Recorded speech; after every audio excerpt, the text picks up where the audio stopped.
Boom! All my geeky friends are here on Monday night. Hey.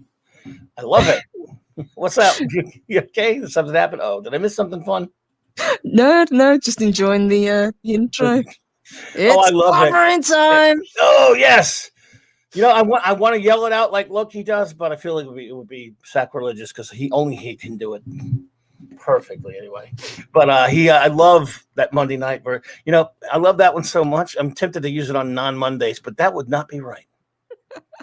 That wouldn't work. Again, you got to resist that temptation and only do it on Mondays. All my geeky friends are here on Monday night. Oh, my goodness. Welcome, wonderful Purple Valkyrie. Thank you so much for joining me, my friend. Thank you for having me. Oh, it is always a pleasure. It is just, it's a Monday night, folks. We're getting the week started off right, I hope. I think. And we might be. I don't know. We'll find out. But it seems to be we are.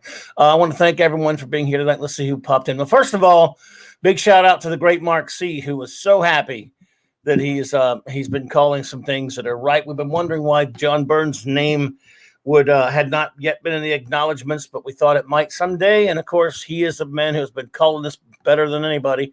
So I don't know if he's here now, but he did pop in. Everyone, get this, into this chat at 8:16 a.m. this morning. Oh. That's only about just a little under 12 hours early to say. And so we may as well, since he did, we may as well put it up there. Let me be the first to say it's hard being this right. And Byrne finally gets his credit, which was the first thing, dude. If you're hearing this, you were the first one I thought about when I checked that acknowledgments. I've been looking for Byrne's credit every week, and there you go. Jim Shooter's credits there too. That's I'm still working on that one. By the way, the Canadian Spider-Man who does whatever a Canadian Spider-Man, welcome, sir. Great to see you if you're still here. He said, who the heck is Byrne? Oh, man, that's without going too far into it, he is a legendary, famous comic book artist that Mark C. is a huge fan of. I'm a huge fan of some of his work, of a lot of his work. So, yes. Lord Thoth is here.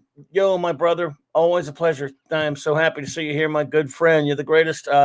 Avon lives, and long live the Legion, my good buddy. Guess who else is here? Purple, the great Eric K. All right. Thank you, buddy, for being here. He's the man. He's one of the masters of wrenching. Eric K., good to see you, my brother. Apollome's Minions here. Apollo, so lovely to see you again here, dear. Thank you so much. We appreciate you. And Mark, the infinitely tired, is here. Oh, my goodness. Let's see. He said, what did he say? Been looking forward to this review outside of the Valkyries review, of course. Yes. Well, let's face it. You can't get a sexier review than this Valkyries review. I mean, it's not going to happen. We could only just try to do like a little of that. But that's why I brought a Valkyrie here, because you know what? You can't beat them, join them. Let's see here. Who else is here? Come on. I'm the great Maddie's daddy. What's up, buddy? My great friend Steve. All right, bro. Good to see you. Claude Perishable is here. What? Okay. And Purple, my favorite name to say on YouTube is here. So I'm going to relish saying it like I always do. Dr. Hercule Monkey. You have to, it's a special occasion to even say it. Appreciate you, Dr. Hercule Monkey. Always a pleasure to see you, my friend. Alex James. It's the best. And Raquel loves it, by the way. I think her hubby even loves it. You hit gold with that one, brother. Alex James, good to see you, my friend. Let's see here. Yeppy. I think we mostly have covered everyone. Your Muslim uncle. Hello, my friend. It is great to see you, sir. Always a pleasure. Really appreciate you being here. I'm honored to have you. YTL. I guess that's how you say it, right? Is there a way to pronounce that? Yes, but I don't know how to pronounce it. So we say YTL, but I think it translates to Lion City, if I remember correctly. Okay. YTL it is. Until I wow. But YTL, thank you so much for being here. We appreciate you. Explorer of the multiverse. Yes, it needs to be explored, sir. There you go. It's YTL. That works. Thank you. Thank you for clearing that up. Good times. What about it? Dynamite. Oh, you weren't talking about the TV show. I'm sorry. I just thought about that. Are we reviewing Good Times tonight? Yeah. Oh man. Because if we are, I gotta say that episode where they found that old the father had passed away. Man, that was killer. Old John Vernon, the actor John Vernon, leading the show. I don't know. Wow, no one remembers that show. What am I talking about? Did you have that show over there? Or no? We didn't. I vaguely know of it, but it's not one I think we've shown here. It was one of those. I think it was like one of those Norman Lear spin-off shows from. Yeah, John Amos, not about John Vernon. Sorry. Leave it to Claude. By the way, Claude Paris is here, but the actual, you might think the pronunciation is Claude, but it's actually Claude. That's how you pronounce that name. CLAWD is actually how you pronounce the name Claude. It's Claude. And I know that because, at least, that's the southern pronunciation of it. Because I've had people before say, "Hi, Claude. Hey, Claude, what's up?" So, okay, I'm sorry. Here's the actual pronunciation: ass butt. There it is. I knew it was one of those. Oh, Dr. Herky Monkey's mad about something. Damn. Yeah, John Vernon was Dean Warner. I know. I just got the name mixed up. He was Dean Warmer, and he was also Captain America. Ass butt. To the east side. Now you're thinking of the Jeffersons there, Lord Thoth, but we're. Oh crap! She's hear how I pronounce your name. It sounds like it's her dropping in water. Well, yeah, that is how it's pronounced. A lot of people don't know that though. It's true. We do have special pronunciations for things over here. They're Clobberin times pronunciations, purple. And things we can't say on YouTube also. Oh my goodness, there's the man with the plan, a global geek guardian gang member. Ash. Hey Ash. Good to What's see up? you. Yes, indeed. Ash is the man. Never seen or heard of White Vision before that episode. Oh, really? Okay. Well, yes. And we'll get to the episode here in a sec. It does pertain to something that was done in comic books, of course, by the aforementioned Mr. Byrne. In West Coast Avengers, a book that you have, Ash, by the way, has been. Ash is a young gentleman, and has been buying a bunch of old back issues of West Coast Avengers. I don't know if you have this one yet, Ash, but we're number 45. It looks like. So nice. Yes, yeah, you can't beat back issues. No, I mean, again, to be honest, at this point, you know what? I never. But I was telling you earlier how my taste at that time, I was kind of going for the less mainstream stuff. Actually, at the time, DC was still doing some good stuff at the time that I really loved, but Marvel, because of Jim Shooter, had ruined. I mean, all their books I started not like. Yeah, the Rocky Mountain Avengers, and there's the Great Lakes Avengers, which really did happen, by the way. That was a thing. Yes. They did, well, sort of in the pages of West Coast Avengers, if I remember correctly. But I wasn't really buying this title. I never bought this title. I dumped the regular Avengers title because I didn't like the art on it. I was one that, if I had a crappy artist on a book, and it's with Avengers, it's always about rosters, just like with Justice League. If they would screw around with the creative team, like a new writer artist would come on and it would change the roster all up, that kind of, unless you were somebody just had to have every issue as a collect, just as a collector, or you're somebody who was a completist, like a lot of my friends were. If you weren't that, if you were just wanted to buy it to read it and you didn't care about that, but not me. So I never actually. I looked at and skimmed it every now and then at West Coast Avengers, and I like Byrne's art on his earlier career. I didn't like his art as much at this point. So I kind of tapped out. I really didn't buy a lot of these. I didn't really buy this on a regular basis. Very rarely. I may have just picked it up and read others' copies. So I wasn't collecting the series at the time. And I was when this was coming out, I was. Yeah, that's true. You know, there was an Avengers issue of the Avengers where they went to the David Letterman show, a late night with David Letterman. But yeah, no, that happened. Assistant Editors Month, everyone. Anyway, so yeah, this is where we're going next week, everyone. I'm sure you all. By the way, I should, Purple. We should give the we should give the spoiler alert, right? Yep. All right, here we go. Is everyone ready for the spoiler alert? I wish I had like a. See, in the old BTR days, I was always putting fun sound effects and everything. Now I'm just gonna have to do it with my stupid, worthless mouth. So sorry, everyone. Spoiler alert! Spoiler alert! Spoiler alert! Spoiler! Or sort of like Space Ghost. Now that I've driven everyone away, look at the numbers plummet there. But now you have all been warned. You've been warned. We're going to talk about the episode 8. Is that correct? 8, right? Yep, episode 8, the penultimate episode. Indeed. The penultimate 2-minute episode. No, 20-minute. No, it was actually, what was it? Is it actually longer this time? Slightly, yeah. I mean, obviously, we don't count 15 minutes of credits.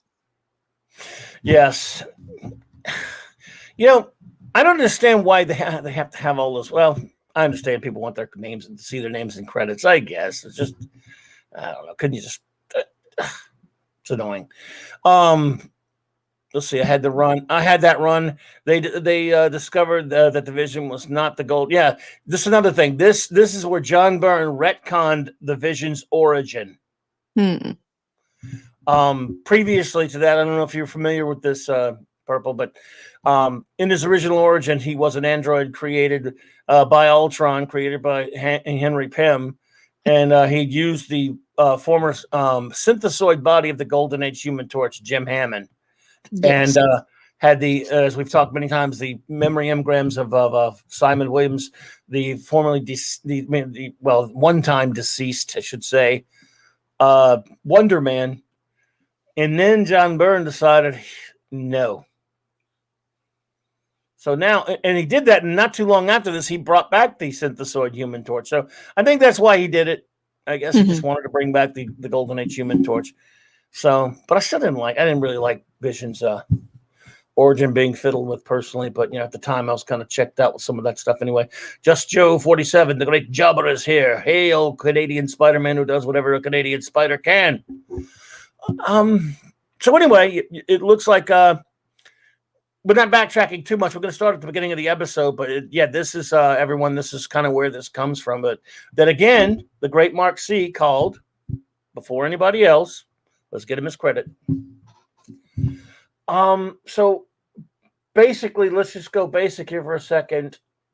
Purple, what did you think of the episode overall?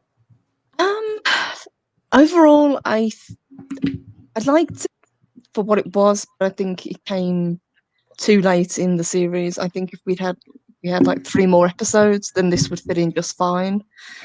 But because there's so much left to tie up, they went back instead of forwards. And a lot of what we were told, we already knew. We were just being shown what we knew, which I guess was kind of interesting. Yeah. But it felt a little bit like filler to me.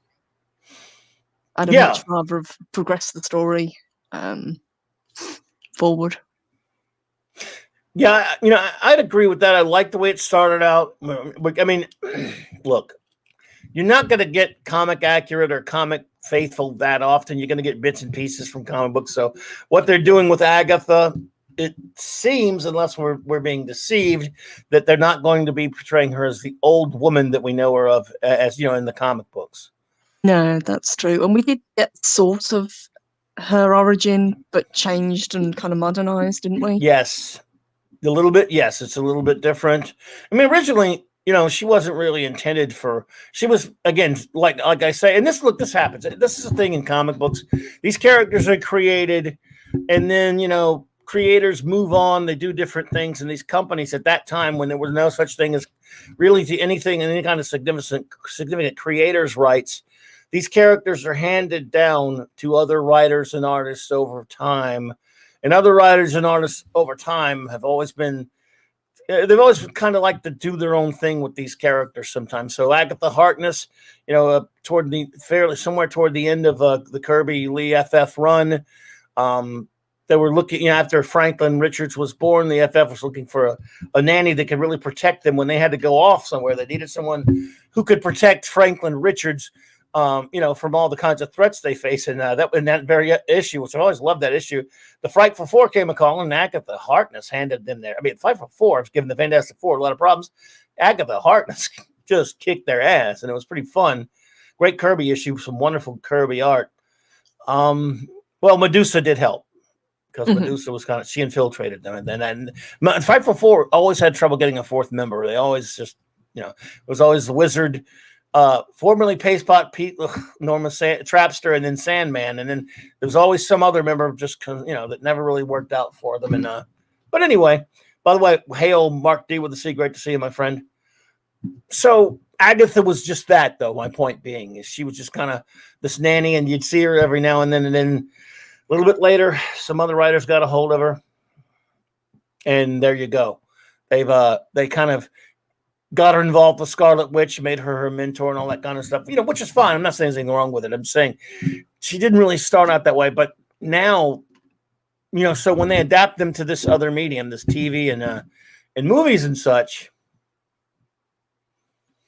naturally it's not going to be the same. And it looks like, unless we're being deceived, maybe she's, using magic to make herself appear younger, which I gotta tell you, I don't know what's wrong with me, but I kind of like Catherine Hahn. So, I don't know what it is. I don't know. I kind of dig her for some reason. Is that a weird thing? Is she kind of quirky? I don't know what it is. So no complaint there about Catherine Hahn. I kind of like her. I just took it as she absorbs people's essence. That's what's keeping her young, because that's kind of what we see right at the beginning of the episode. She kind of drains all of her, the rest of the coven of their essence. Yes, and we don't know if that appearance, but we still don't know, because of what's going on, if her appearance is just an illusion that might change or whatever. You never know, but not that it matters. Not a big deal. But I do again. So Agatha, we get, like you say, kind of a bit of a reworked origin for her. On the whole, I enjoyed this one a lot more than I enjoyed last week. And of course, it's kind of a no-brainer as to why. There was actually, the story does move forward in a big leap of a way for the first time in a number of episodes. Mm-hmm. So there's that. There's less of the annoying other characters. That, I'm sorry, Monica's starting to get really annoying to me. And look, as a toxic male, I love Kat Dennings, but that's kind of the way they're writing her. It became a little bit annoying to me, just a tad. Nothing horrible or anything. And Jimmy Woo, I don't know. Yeah, he didn't really do much, does he? Bless him. No, and he's just, and he predates Marvel Comics. Even he's been around so long, but but anyway, so I guess, and we don't see Vision till the end. We see that white Vision then to the end. But I think, I agree with you that it just showed us a lot of things that we knew, but it did add some it added a little bit more to them, a little more depth to what they were saying. So I don't mind it that much, but it really, the most entertaining stuff I think was between, rather than the flashback stuff, which I can kind of take or leave. I get it. Some of the stuff between Agatha and Wanda was pretty entertaining, I thought. Yes, I'd agree with that. The initial scene where they're still down in the basement, where Agatha's got power over Wanda, and she's basically teaching her, the basics of magic. She's can't believe how powerful Wanda is. She said, "You shouldn't be able to do this sort of thing. This is magic on autopilot." Yeah. Yes. Now, what is it with the bunny? Yes, she's obsessed with that bunny, isn't she? Yeah. Obviously, in the comics, it was a cat that could turn into a big, gigantic, very scary, dangerous cat thingy. Mm-hmm. But that might have changed in comics, and in some comics I never read later. That's could be, so I don't know. I think, and I'm probably going to be wrong on this, but I think the bunny is who we've been expecting all along. just trapped in the body of a bunny. It could be. That could be it. Yeah. If it can transfigure and turn one creature into another, she says that's quite a basic spell.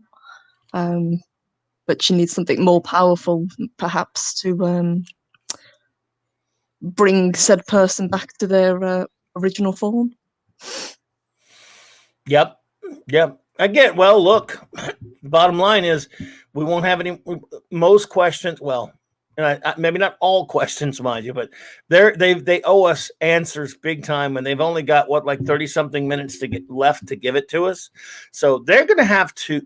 Since this one was, at least in my opinion, certainly more entertaining than a couple of the previous episodes, and advanced to a point, gave us more of advanced the story a little bit more. I'm still not badly disposed towards the show. I still enjoy it so much in some ways, and have my problems with other parts. This week I didn't have really too much to complain about, but they've set themselves up, and all your setup's got to be over. You've got 30-something episodes, 30-something minutes or so next week.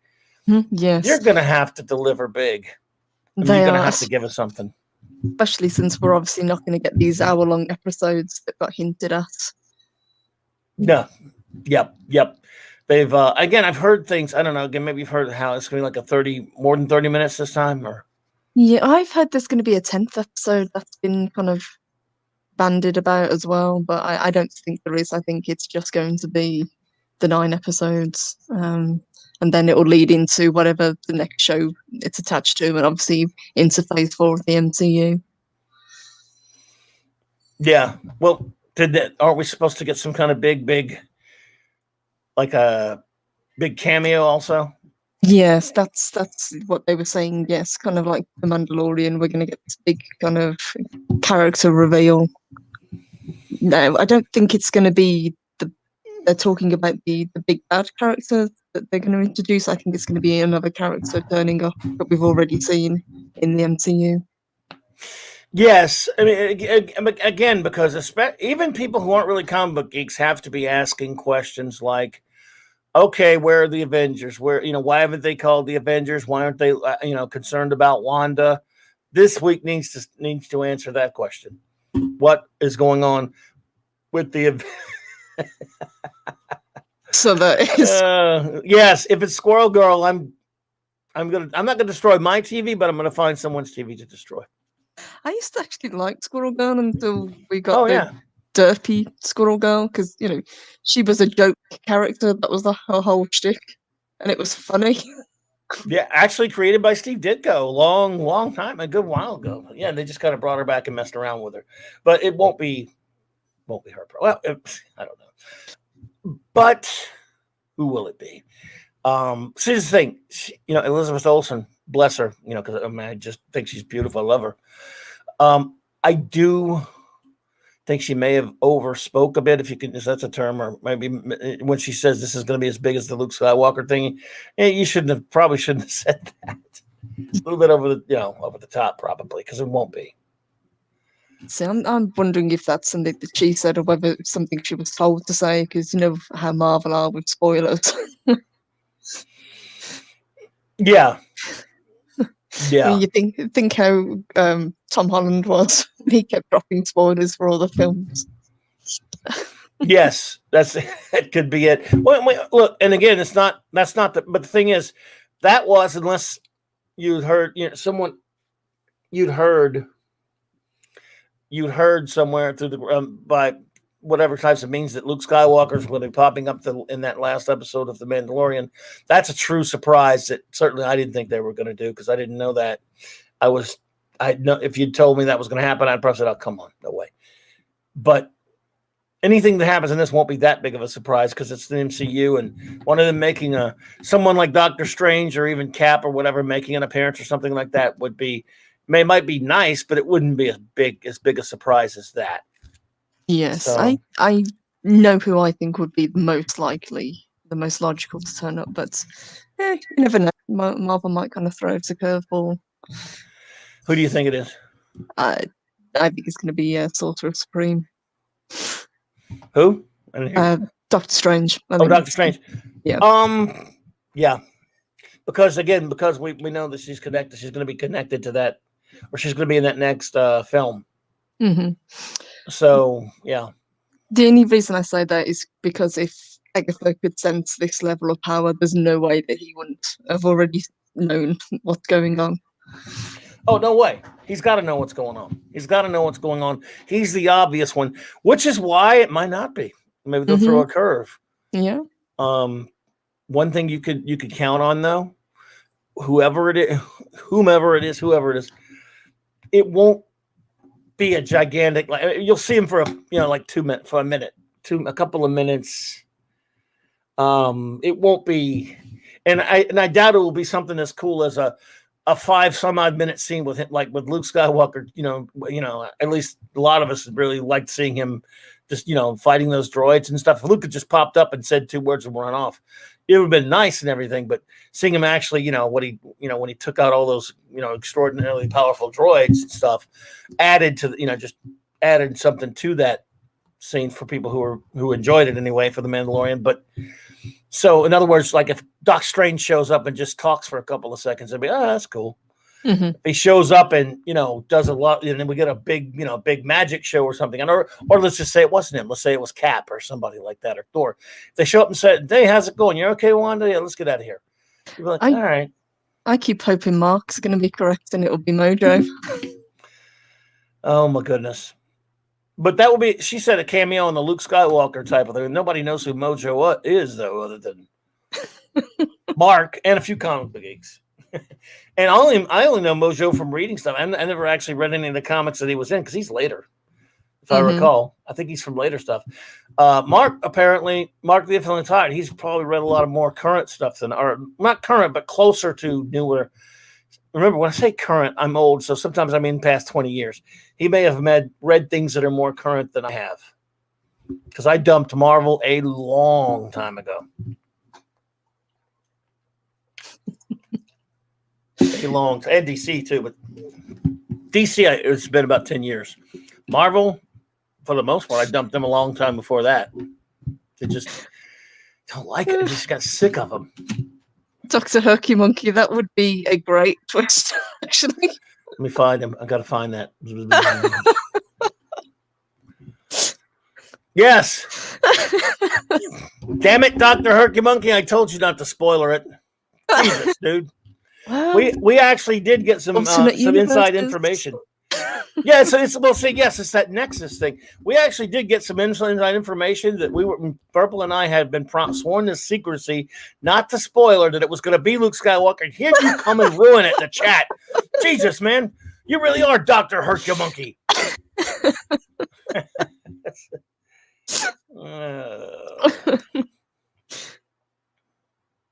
80s, 90s. Well, that explains it.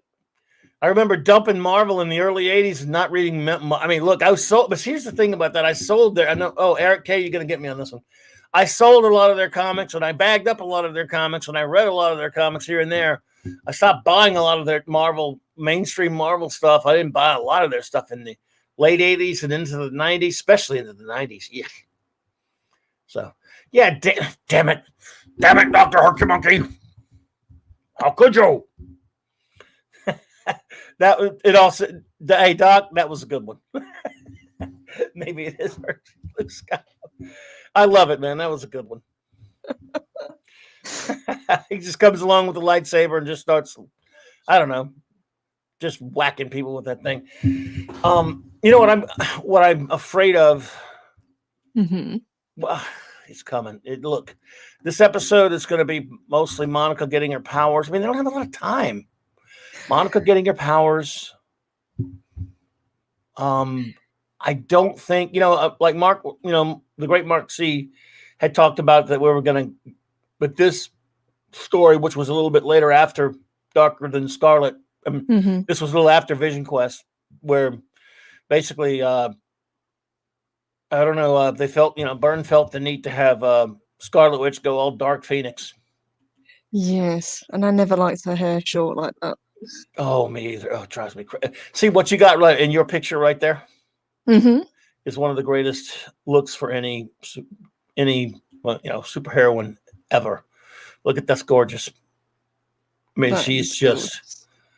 I love her so much, especially when Byrne could definitely make her look good at times, and of course Perez, a different artist, but my God, in fact, George Perez really loved her, but when he took over the book, and this is sacrilege because a lot of people really liked his second run on Avengers. I love Busiek usually, but George Perez's second run on Avengers when he came around in the late 90s or early 2000s, whatever it was, he took her. I don't know if you've ever seen the outfit. This is perfect to me. This one is perfect with her hair is perfect. He gave her a gypsy outfit with curly hair. I hated it. Yes.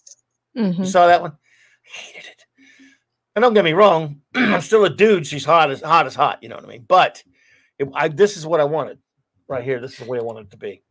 Yes, and we do get a look during the episode of Wanda in a kind of similar costume, don't we? Or kind of the MCU version of what this costume is. Yeah. I like. She could wear that forever. That one. She could keep wearing that one when she's if she continues to be a superhero. I want it right. How cool would it have been if she'd been wearing it all through this episode? I know there's no reason for her to. I get you, but still, I loved it, especially when she was finally ordained. That last scene, you are the Scarlet Witch. Yes, it's kind of nice that she's now finally got her actual name, and it took him long enough to give it to her. But the way that it was said, it was almost like it was a title rather than who she is. Yes, it's something that can be passed on. Yes, well, movies are like that. Movie adaptations of comic book properties are like that. They're minimalist. A lot of them like that. Like, for example, the character just can't be called something. It can't just be a character's, have their quote, their superhero name, if you will. It's got to be. They got to find some other a reason to, a designation for it. They gotta try to find some way to, like Hawkeye. They couldn't just be Hawkeye. They called him code name. And then, like, when he first popped, they were calling him the code named Hawkeye or something. He's just Hawkeye. Shut up. Or the Black Widow. They, to their credit, they did say the Black Widow. Thor's just a name. What you got there? Even that doesn't matter anymore. This is what was shown in her in the episode. This is what she sees. So somebody's actually taken the screenshot and enhanced it. So this is what she sees when the time stone breaks apart.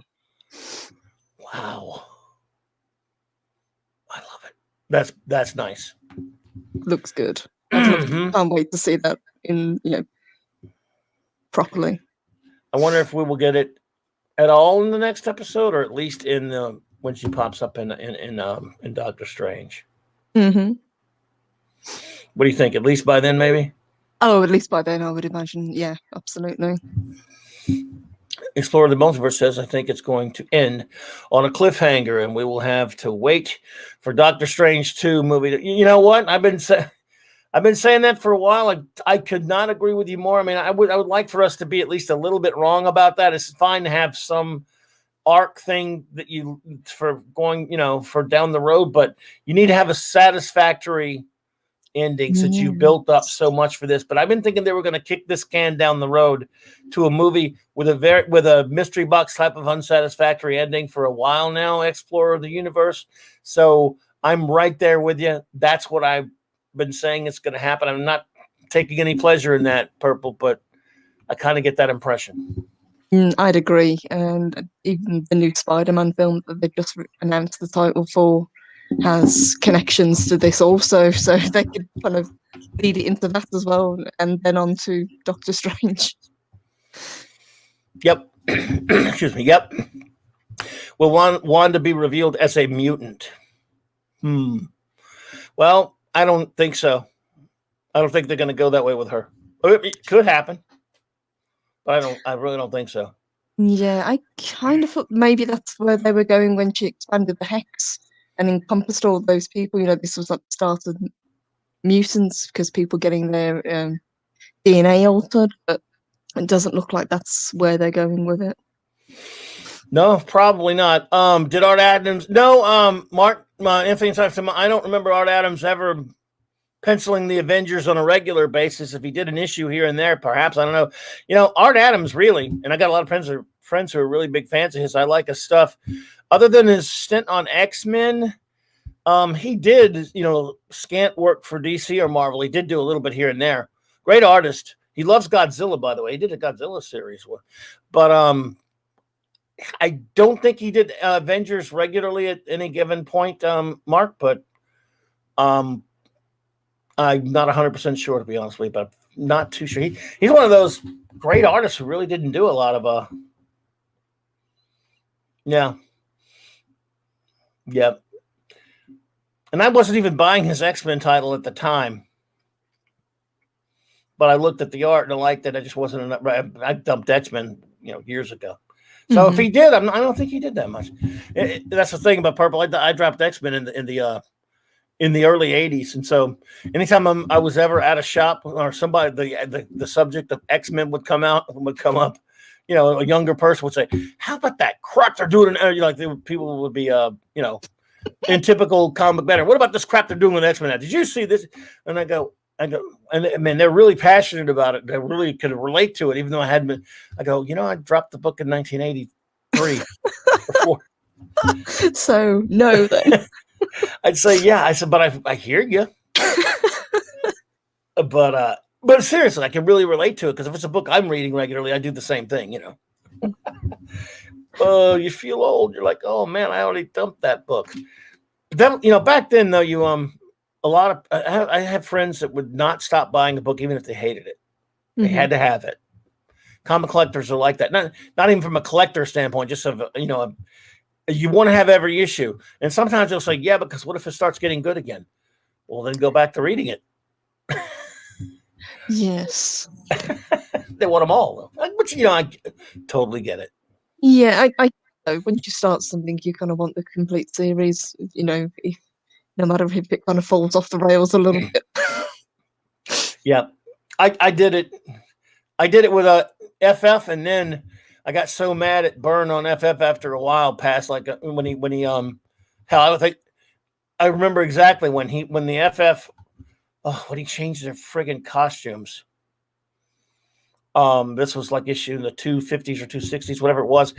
They went into the Phantom Zone. Excuse me. See, Phantom Zone. Sorry, DC. I'm an idiot. Negative Zone. God damn it.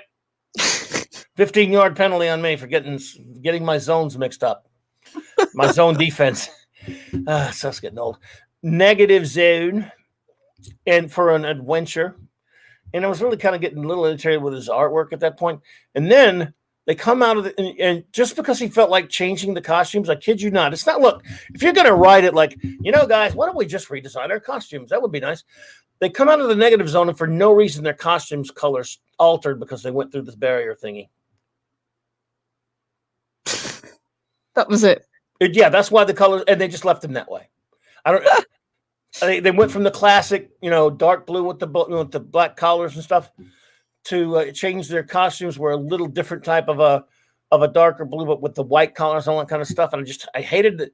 I hated the way they looked anyway. I wanted the old costumes the way they were, costume/uniform, whatever you want to call them. But I hated the fact that, wait a minute, going through the Negative Zone, which you've done a million times, can change the colors of your clothes. Byrne, dude, what is wrong with you? You're an idiot. Sorry, that was stupid, man. I know. Look, you can't pick on Byrne. A lot of people really love him and all that stuff. Yes. Yeah, I'm in trouble. I'm in trouble with. Yes, I can hear the siren. Woo! Turn off to the side of the road. Please step out of your automobile or your fantastic car. Turn in your FF card. You have made a violation of zones. The Phantom Zone is DC. The Negative Zone is Marvel. You dumbass, old fool. You are penalized and now must read 400 issues of any modern comedy. We'll choose. Well, here's your ticket. You just come show up for your court date. And we'll Walking find out Dead. what we make. Yes. Oh, good God. Exactly. Too many zones. So you know what? I think that again, overall, I found this to be certainly a little bit more of an enjoyable episode than the last one. They've been going kind of up and down. I can't lie. I've been a little put out sort of by the stuff going on with in some of the previous episodes with the characters on the outside that I kind of didn't mind at first. I'm worried that we're going to get a lot. It's going to be mostly Monica saving the day and all this other kind of stuff. Yeah, I'm hoping that's not the case. I'm hoping she's just going to be saved now until Captain Marvel 2. Fingers crossed. I mean, I like her well enough, but this isn't about her. This is WandaVision. You know, we've basically her origin. We don't really need any more of her now. Yes, and you know what? They there's nothing wrong with introducing, new characters in one of they do it all the time. They introduce new characters in these in one film, or in this case now a TV show. So I'm not saying there's anything wrong with that. So by the way, Grumpy Old Ninja Kintaro. Oh, I hope I said it right. It is wonderful to see you. Thank you for popping out. Let's see what you put in. If the last guest star isn't Magneto, this series was a waste of time with all the Wanda character development. That could be who it is. Look. Yeah. But which one? Ian McKellen or Michael Fassbender? If it were going to happen, my bet is that it would be Fassbender. Yeah. That would be my. Hey, you never know, though. And you know what, Grumpy? That would be kind of cool. So, I mean, I think it's definitely possible. Oh, look, see, I'm getting the ride. I'm getting my punishment. Annihilus lives in the negative zone. General Zod and Martha Wayne. Is Martha Wayne in the Phantom Zone? Shite. Dang it. There you go. The Calculator versus Kite Man in the negative zone. The two of the most obscure Batman villains ever. And Claude manages to you got to give credit for that. Someone coming up with those villains. Yes. Oh my God. Condiment King has got to be up there as well, though. Now, why didn't that happen? That idiot James Gunn's, even though I like this movie sometimes, his Suicide Squad movie has, he's actually using one of the old Batman villains, Polka Dot Man. So that's, wow. Last time I saw him was on the wonderful show Batman Brave and the Bold. And Kite Man was on there too. So, and Calculator. Calendar Man was on there though. The Calculator they didn't actually have Calculator. Man, that's from was he in one comic from the 70s? Jesus Christ. And he had a big stupid looking calculator thingy on his head. Oh man. He may have been in a few other ones. God, the idiocy of some of these villains. So now I've decided, but since this is a multiverse thing and they're using this Nexus, I hope that the cameo is the Calculator. Even though he's DC, maybe Marvel could just rip him off. Is that before or after Luke Skywalker? After Luke Skywalker. Actually, how about the Calculator fights Luke Skywalker? Yeah, that'd be the best. I think you're writing the episode for them. There we go. They're probably listening. Oh, look, can we change this before we air this next week? Grumpy says he doesn't mind. Listen, he doesn't mind because, like the Jim Lee Magneto, but he doesn't act like him. Okay, I was never big Jim Lee guy, but he's not. But apparently, Grumpy's not big on Fassbender. I don't really like those X-Men movies a whole lot, to tell you the truth about it. But I think he's a good actor. I mean, I like him as an actor. I've seen him. He's been pretty good in some stuff. Oh, Jesus Christ. Now, this is just bring up obscure heroes and villains stream here. Chlorophyll Kid is not dating Infectious Lass. I know that for a fact because that is a rumor. And if you know who those two are, you have spent way too much time in your parents' basement. Legion of Substitute Heroes. I know Lord Thoth would have got it if he's there. Let's go with Calendar Man. Oh, Calendar Man. The Wizard is going to show up. And hey, Wizard show up as Wanda's father. MCU was going to retcon a retcon. That's right, because the Wizard, she was remember when she was Wanda Frank, because that was the Wizard was a speedster from the Golden Age, from the Timely comics or whatever it was. And later,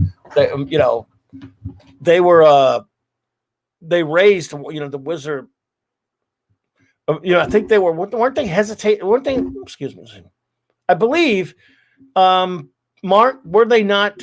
Were Wanda and Pietro sort of? They were led to believe Magneto was their father, and they changed that for the Knights of Wondergore or whatever, and they said something like it was really the Franks raised them, because he was a speedster and Pietro was a speedster. Oh, it's confusing. They changed it up. I know that was the Wondergore stuff. I think Jim Shooter did a lot of that stuff, and then there was yep, there you go. Okay, yeah, and then that's why Jim Shooter's. We were, a favorite buddy of mine were talking about this. That's why we think Shooter was in the credits. But that Wondergore story that Byrne did, that was but Dave Michelini. But Shooter was the editor of Avengers, so that's why they put him on. He actually wrote the series before that. But when he was EIC, when he was editor in chief, he oversaw a lot of the stuff, including I think the retcon to Wanda and Pietro's origin. Right. So did the thing with Jim Shooter kind of go downhill after Secret Wars? Is that what it was? Or was that before? For me, it was. Now, Secret Wars was very popular. Secret Wars was just a couple of years before that, they did the first kind of big, it was like a 3 or 4 issue book called Contest of Champions. And then so when Secret Wars came out, I thought, this is just like Contest of Champions. Shooter wrote it, and it was basically a big 12-issue excuse to sell toys. Somewhere around the same time, maybe a little bit after it, DC had their Superpowers line, which DC, Jeanette Connick DC had hired Jack Kirby to design these characters, and he even did a comic based on the Superpowers toy line, the famous Superpowers toy line of DC. But Marvel's was called Secret Wars, and they had their 12-issue miniseries. And I liked Monster Uncle. I liked Contest of Champions better than Secret Wars as well. I hated Secret. At that time, I bought it all and was reading it, and I just thought I did not like the Mike Zeck art. And because there are some people that were, a lot younger than I was at the time that have fond memories of it as a kid. I can understand that. You don't want to know, those of you who fondly remember Secret Wars, you don't want to know what I did to my copies of it. Go on, tell us. What did you do? Claude knows. Well, look, you got to understand, I was a kid. I was like 18, 19 years old. I was just an a-hole. Well, I still am, but you know what I mean. Yeah, and the toys were pretty cool. I thought the comic was really stupid, but I had oh god, it was so dumb. Anyway, I thought it was so asinine, the comic book, that I put them all in my front driveway and burned them and danced up and down all over them, trashing it. If people had cell phones back then, I would have been filmed on the internet doing that stupid crap. It was so immature. I lived with my grandmother at the time, and she was so pissed at me burning shit in the front driveway, burning comic books. Yes, I burned the comic. Because in the 70s, I was forced to burn my comics by my parents for a while. That's a sad story. But I burned my own comics because I just thought it sucked. Isn't that pathetic? Look, I feel bad about no, that's a lie. But yeah. It's stupid. I don't know what was wrong with it. I just thought it was a shitty comic. Oh crap. Love me some Byrne, but the Vision will always be what I think you mean Utrins. You mean Ultron? Utrins repurposing of the original Torch. That way, yeah. I think you might mean Ultron, but yes, I like the original origin better.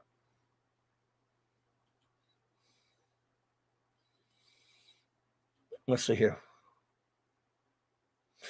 Muscle Uncle, I hated the Black Spider-Man costume.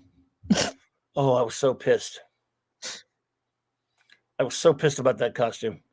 Like, look, that was just such a lazy thing. Look, now we don't have to draw webs all over them. We could just throw black ink on the page. What do you guys hold as Wanda and Pietro canon? Chat. What do you guys hold as the Wanda and Pietro canon? Chat. Okay, for me, the old stuff, the old one. Let's see, Jim Shooter tried to cancel the main Marvel Universe created. Yeah, have you ever heard of the new universe, Purple? Vaguely, it's something I'm gonna have to look into, I think. For a laugh, you might want to. It's in the mid 80s. Jim Shooter, as editor-in-chief for Marvel, was a disaster, in my opinion. And he came up with this. First of all, he chased all of his best creative talent away in the early 80s. He chased Byrne away, Perez, Wolfman, Wayne, all these people. Miller.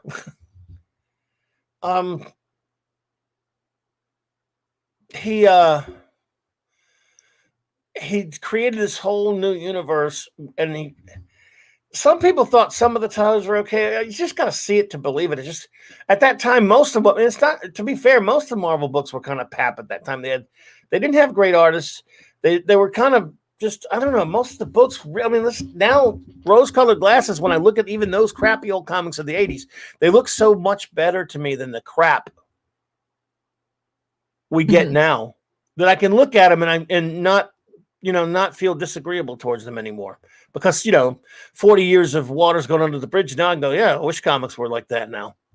But at the time, I didn't like them. I thought they were, this is crap. I mean, look at DC is doing so much better right now. And not only that, First Comics and, and not just First Comics, Cerebus and Judge Dredd. And even though I wasn't big on ElfQuest was huge. John Sable, all these great independent comics that were out there. I did not like American Flag, but it was huge. People like that one. Star Slayer, Rocketeer. So many great, independent comics that were coming out of the 80s, and Marvel was just left in the dust. DC just absolutely annihilated Marvel. After Miller's run on Daredevil and Byrne and Claremont's run on FF on the X-Men, and then Byrne's initial run on FF, they didn't have any big stuff. Secret Wars did sell a lot, but not to older readers. Older readers didn't care as much anymore. So DC was eating their lunch, and the new universe was it was banal. It would just really look like crap. And Jim Shooter was I don't know. Mm-hmm. We're talking about it. Go ahead. This was for Marvel's 25th anniversary, wasn't it? So it was kind of like a gigantic reboot that he was attempting. Well, the one thing about it is at least it was just its own. It was his own pocket universe. It didn't affect the other comics. Okay, cool. And it was him. Yeah, I mean, I remember he released a spiel to comic shops, a recording that he sent to comic shops of him talking about how wonderful and brilliant and innovative it was. And I went to a friend's shop, and he was telling me he played the recording that Shooter had sent them, and I was like, he said, "This is just a bunch of pap. Look at this stuff." Yeah, but and at that time, I was just hanging out at other friends' shops for a while. I wasn't between working in shops, and all my friends who had shops were saying, no one wants this crap. It was terrible. So I don't know. Hey, the great Latido Slant, Paulie. What's up, bro? Hey, Paulie. Good to see you, man. Hey, Paulie. Dave Bob, the great Dave Bob is here. Fat Steve ate everyone's lunch. Oh, my goodness. Where is Fat Steve? I think he's streaming, actually.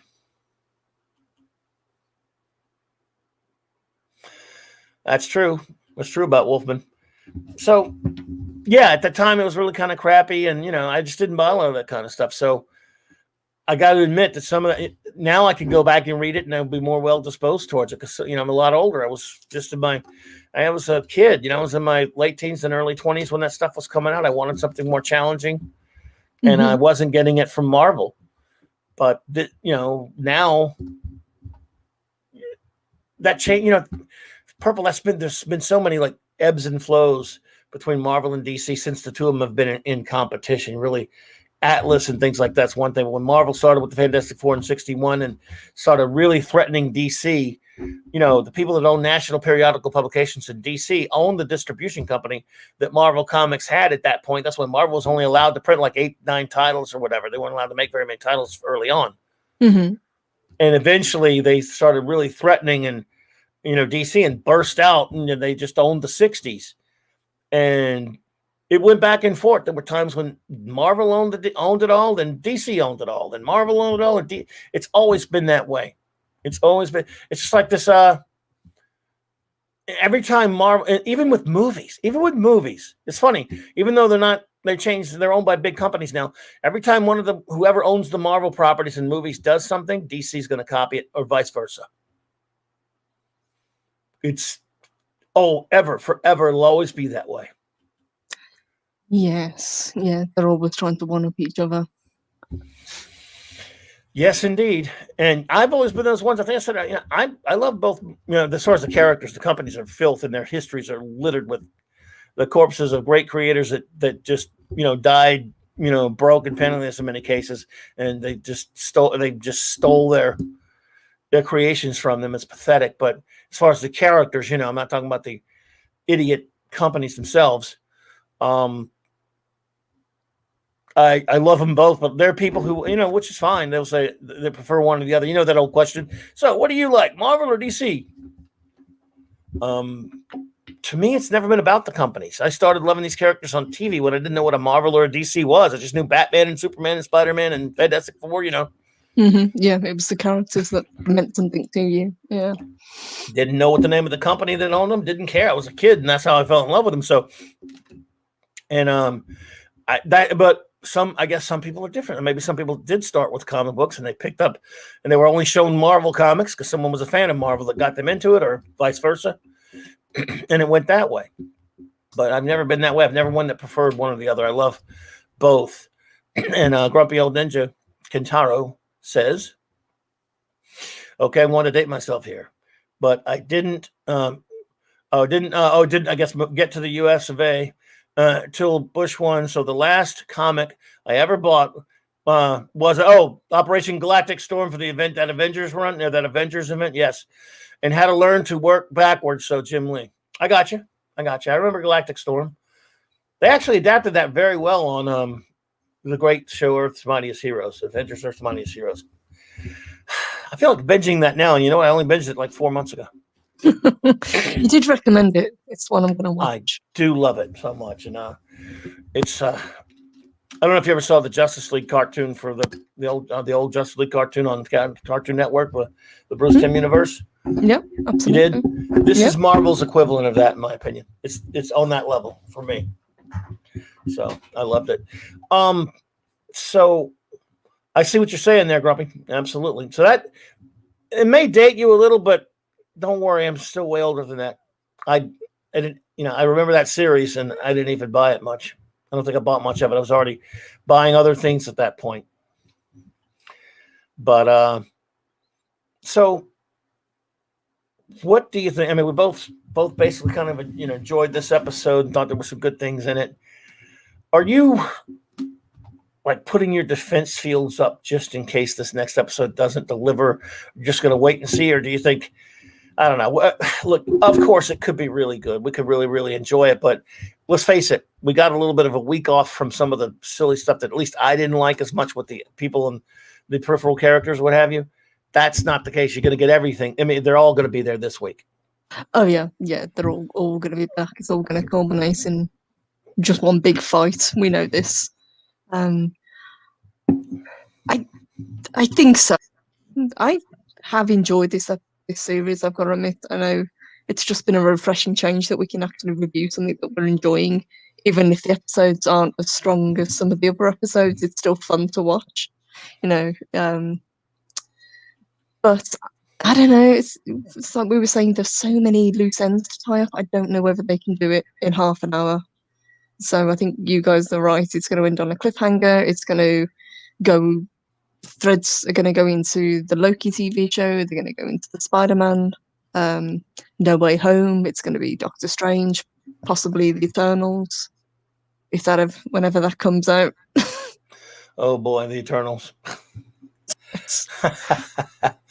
Oh my goodness, that's gonna be bad. That's bad stuff right there. I mean, I don't know. Oh, but you're exactly right. They're just gonna kick the can down the road. I mean, that's not to say it won't be good. It won't be it's gonna have to deliver on something. It's everything is right now so far has been promises and promising and interesting and fun in a lot of cases, and it's had its faults, but they owe you something here. Yeah, I think perhaps they got a little bit too ambitious with the show, with it being the first one that they did. I think they kind of threw everything at it to see what would work, what people would kind of latch onto. I think half an hour worked really well when we were focused on the sitcom element of the TV show.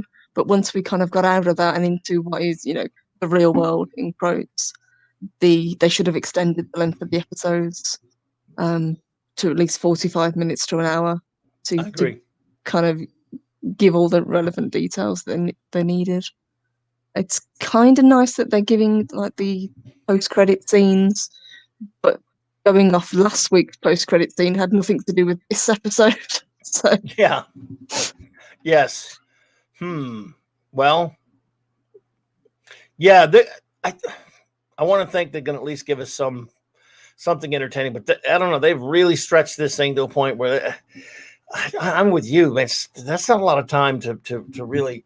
I don't think that's enough time to be really, really satisfying after what they've been giving us for 8 episodes, which is not. I'm not saying it's bad or anything like that. I like it to varying degrees each week, but I've been saying, like I said, they're going to kick the can down the road. I think they will, and like you've said, they will too, probably. But can they at least give us enough to go? Okay, that was a pretty fun ride. We understand things are in the future. We get that, but that was a pretty fun ride and fairly fairly satisfying. That's I guess that's what the word I'm looking for. A lot of modern TV. Yeah, it's fun. A lot of modern TV has done that, though. But usually, unless they get canceled, they have a next season coming. There's not going to be another season of this. There's going to be movies where we see more of it. I don't think there's going to be another season of this, if I'm not mistaken. I don't think so. I mean, maybe. I don't know. I haven't heard anything about it. Yeah, I don't think any of the TV series have a second season. I think they're all one and done, leading into various movies. Yeah, like miniseries. Yeah, so I don't know. But I think, look, I'll keep positive to an extent and hope we get at least a fun conclusion to it. Sure, you're going to lead into other things. That's the way it works. But wow. Well, Mark, dude, you get to feel. See, here I've got Dave Bob doing me a favor, making me feel young, because he started with comics, both Marvel and DC in the 60s. Even I only was able to start late 60s and the early 70s. So I appreciate that, dude. Because at least you and Claude are older than me. And then we got Mark. Mark, we get to make you feel young because, man, 1980, dude, you're a youngster, man. That's cool. I hope we're making you feel young with that. And I do remember that issue. Let's see, 210. Was that like Keith Pollard was doing the book? I think so. I like that. I like that run on Spider-Man, if I'm remembering well. But remember, it's my memory. D.D. Myers, welcome. It is great to see you. Thank you so much for being here. The great Chris Persia is here. What's up, buddy? Good to see you, my friend. Good to see you, my friend. Good evening, Chris. Is the man. Started reading comics and books at 6 years old. Blame your older brother. I know it was his fault all along. See, I've been blaming him for that for years. Now I know I'm right. Let's see here. Apollo's Minion. I just bought my first comic book today at a collection store. Really? In Gresham, Oregon, is Marvel Star Wars issue 14 from 1978. Nice, excellent. I really love the Marvel Star Wars books. I think that was probably when I think Carmen Infantino probably drew that, and I think that was when he started on that run. But those issues were fun. The issues between Star Wars and Empire, and it's kind of funny, Purple. Those you know, Marvel. Roy Thomas was the editor at Marvel at the time, and Archie Goodwin, I think. I don't know if he's been writing it yet. Lucasfilm didn't exactly know everything that was going to happen in the next movie. And if they did, they weren't going to tell Marvel. But they did communicate with Marvel, right? But so they just had to kind of just do their own stories between, were taking place between the two movies. And there are a lot of fun stories in there between those two movies. And many of them that the movie just came along and just said, yeah, well, sorry, but if you're reading the comic, which was great, you got to read a comic book in between, waiting for the next movie. And because there weren't a lot of, by the way, there weren't a lot of books. There were only a few of them, like 3 or 4 books at the time between those movies. So it was pretty cool. But yeah, those comics between Star Wars and Empire, they have things that happen in there. For example, there was one where we get, Jabba the Hutt was cut out initially of the first film. Mm-hmm. So in this one, Jabba the Hutt is like this tall, skinny, monkey-faced dude. There's an issue where he's in one of those. Oops. And there's also an issue of one of the annuals or something like that where they go, Luke and Leia, whether they go to some planet, and there's people on the planet tell them about this Jedi who visited them before, named Obi-Wan Kenobi, and he brought his 2. They didn't use the word Padawan, his 2 assistants or his 2 trainees, Darth, and basically insinuated it was Darth and Anakin. Mm-hmm. Oops. Oopsie. Oopsies. Yeah, that's great. Apollo means minion, though. Excellent. I always liked both companies and didn't know there was a difference until Image Comics came out. Well, yeah, a lot of the Image Comics were people who bolted from Marvel. Just hope the Vision survives this show. Maybe. See, there's the thing, by the way. Maybe there'll be a merger. I don't know. There's the thing about that that I didn't think about. And I'm glad I read that from Grumpy. We hadn't really talked about it. Not that we know. I'm really concerned about what's going to happen to the Vision in this one. He's going to be in it, although it's this one. He's not. It's not the same person, quote unquote person. It doesn't have his personality. It's just a robot that looks like him. Technically, we'll have 2 Visions, obviously. Because we've still got Hex created Vision, but can that she Wanda's made. Yes, but can she use magic to restore him somehow? I don't know. I don't know. I would be inclined to agree with Grumpy Old Ninja. I think by the end of the episode, we're going to be visionless. Yeah, that's a bummer to me. I just always loved the character. Well, IMDb listens to Wandavision as a miniseries plus Bettany's contract was already coming to an end with no extension. So, well, damn. I like Bettany. Me too. Nope, no problem. Yeah, no, go ahead. Yeah, the one thing I will take away from this series is how good a relationship Elizabeth Olsen and Paul Bettany have had with each other. They've played off each other so well. Yeah, they really are good. And again, he is. Again, a lot of people don't like Age of Ultron. I really kind of liked it. I got to be honest. My favorite thing in that was when we got the Vision of Clay. It wasn't the same origin or anything like that, but getting to see him and even when we're close to what he's supposed to look like in the comics. Yeah, I just said close. A buddy of mine hates the cape, that CGI cape. He thinks it looks like a shower curtain, but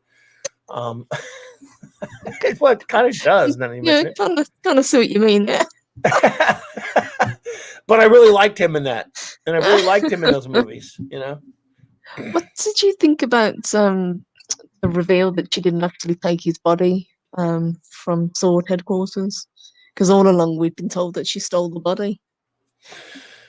Yeah, well, that was one piece of the puzzle they did kind of give us, because it now tells us why he was not able to leave her influence, the fear of her influence, and he started, going to pieces. What it doesn't tell us is why he was acting of any kind of free will at all, though. Mm-hmm, yeah. And she could detect him. I don't know what the hell that's all about. Do you? Yeah, it's almost like he gained sentience from her. Yeah. Yeah, that's a good point. We were talking yesterday, and it looked like the Mind Stone duplicated itself and kind of hid in her, and that was the Mind Stone recreating Vision when it was being pulled out of her. Mm-hmm. Yeah, I think I heard you all talking about that. Yes, that could be too. Yeah. I don't know. That's a good point. And again, can we at least get some answers about Vision next week? I just remembered that the first DC comic, I had was Superman 323 2. That's old. Well done. FF 203. FF 203. Yeah, that was actually, I think, when Byrne's first run with Wolfman writing it with Sinnott inking it. That was when they were doing. I think it was one with the, maybe a little bit before it. That was somewhere around there though. I love that era. But I'm a Bronze Age baby, so love it. Madam Web. What about, you think Madam Web's going to be in it? Are you mentioning Madam Web? Okay, you're talking about Spidey 210. Yeah, Madam Web. Okay. Remember when Stan Lee's wife June did Madam Web's voice on the Fox Spider-Man cartoon? Weird. Did she? I didn't know that. The last episode of the 90s Fox Spider-Man cartoon. Yeah. When that came out, I just kind of stopped watching it after a while. And a buddy of mine had said, "Did you watch they finally made the last episode?" Because they did an episode. They did Secret Wars on there. By the way, it was really bad. Yeah, I remember. You remember that? Yeah. Well, the last episode, because they were doing kind of a multiverse type thingy as well. I don't think they were calling it a Nexus or anything like that, but it may have been. It's been once I've seen it, but he says you got to see it. It's so bad. So this last episode's the worst thing I've ever seen in my life. We're calling it The Last Temptation of Spider-Man. He's such a piece of garbage. His Stan Lee is in it. He's a character in it, and he's going all these and it's June what's her name? June or Joan? Sorry, Joan Lee. I believe it was Joan, his wife. I think. Anyway, she did the voice for Madam Web in that one, but Stan Lee did his own voice. And if you could ever find that episode, and I guess it's on Disney Plus if you have that, I don't know. It's bad. It's funny bad, but it's bad. It's really stupid. What a way to end the show. Which Secret Wars when they did. Good God. Stan Lee really was the king of cameos. Yeah, he did. He was that. He did cameos, and even as a cartoon. Let's see here.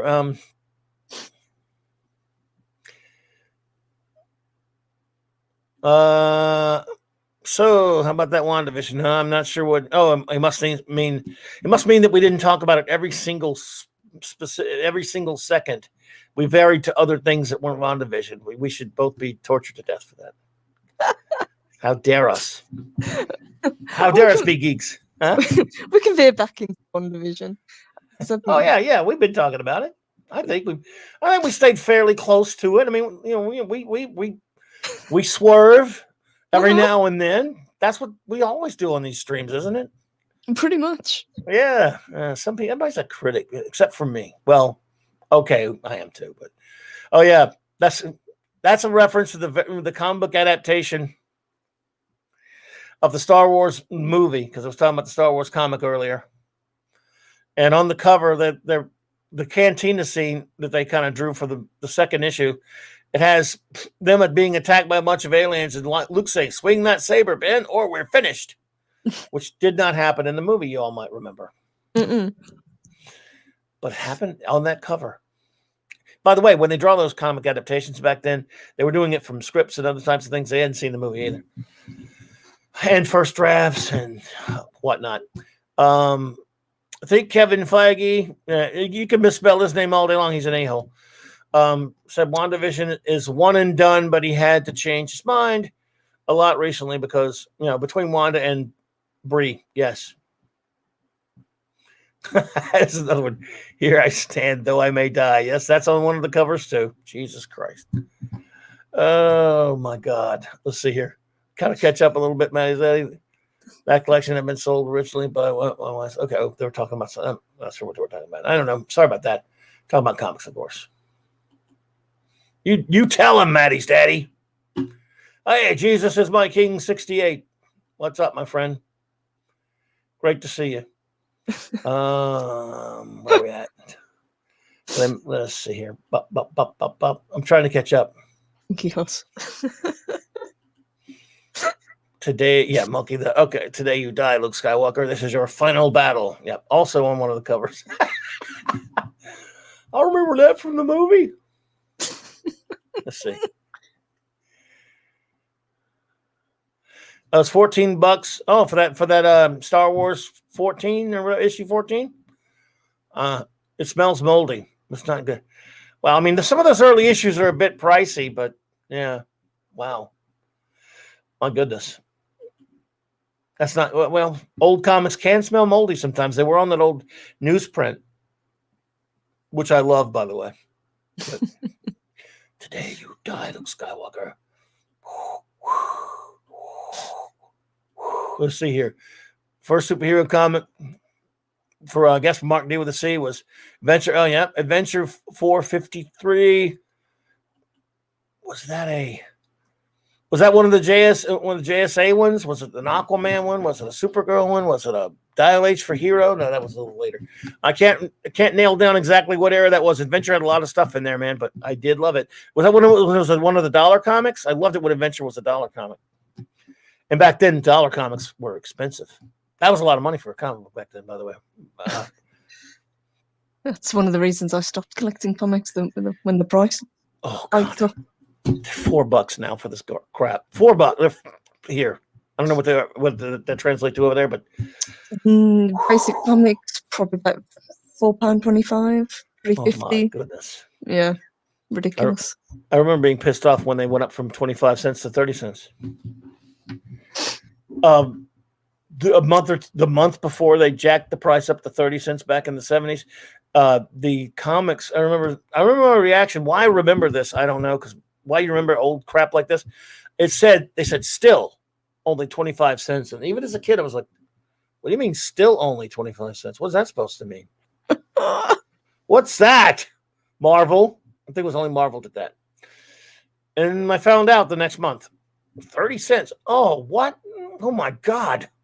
Now I've got to budget myself even more if I'm going to get my superhero Slurpee cup in my Hostess fruit pie. Damn it. But, because all the world's problems can be solved by Hostess fruit pies. I've never had one. I'll have to take your word for it. There were these. I'll have to show you one of these days. Have you ever seen these ads in the 70s comic books, at least in America? I don't know over there, but where it was like a one-page ads with superheroes for Hostess cupcakes or fruit pies or Twinkies or what have you, where the superhero would like a one-panel adventure where they would be fighting some villain.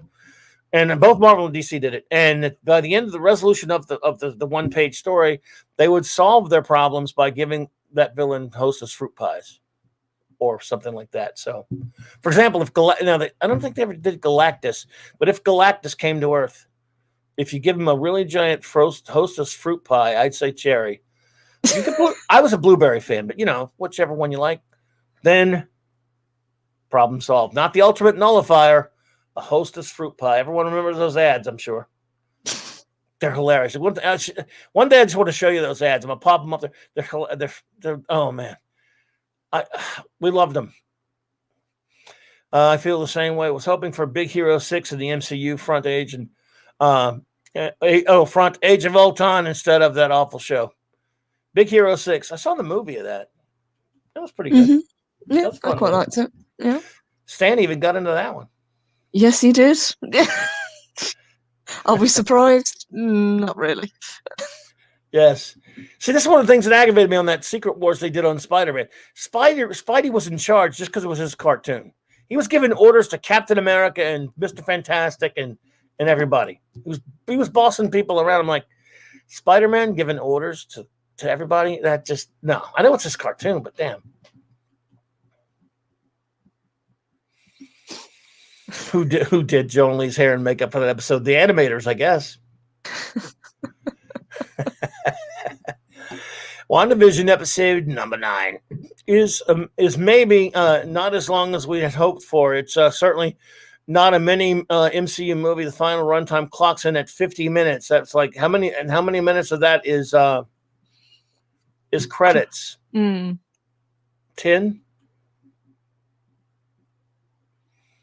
Maybe 10? Usually, yeah. Damn. I would have sworn I was subbed to Purple. Well, your channel is Rising. You don't do videos on your actual channel. You do it on the Rise and Valkyries, right? That's correct. Yeah. Yep. There's a link to her Rise of the Valkyries channel in my description below. Grumpy, I'm going to put it up in chat in a sec. But also links to many other wonderful channels of friends of mine. Please, everyone, yes. Thanks for reminding me. Please, everyone, go subscribe to all these wonderful YouTubers and great pals of mine. Okay. Yeah, so I did.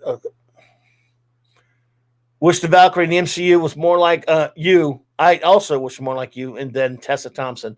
Purple, I can get behind that. That's for sure. You should be Valkyrie. Oh, I'd have just taken Brunhilde.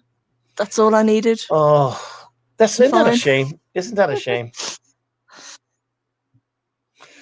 That is correct. Last week, Wanda's license plate in this episode Excelsior. I missed that. Last week they had Stanley's birthday on it. Birthday number like 12 22 28 or something. I didn't see the Excelsior license plate. Okay. There you go. That's cool. Yeah, they didn't show his face or anything, I guess, so far.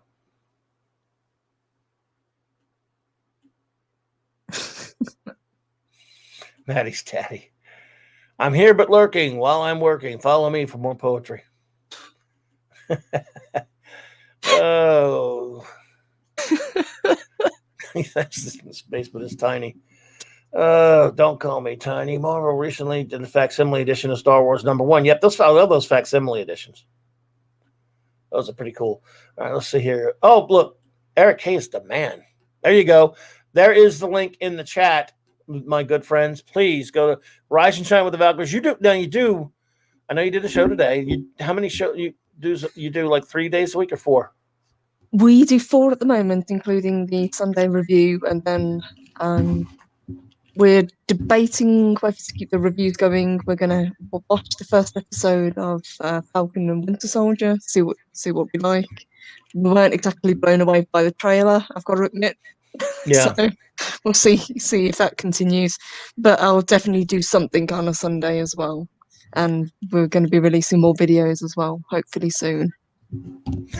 Well, excellent. And again, everyone. Not only again, please go. You could go sub to it, but again, remember, you get a much lovelier review of WandaVision episodes on the Rise of the Valkyries than you'll ever get here, of course. Except this is only half lovely because you got me kind of, but I don't cancel her out because she's so amazing.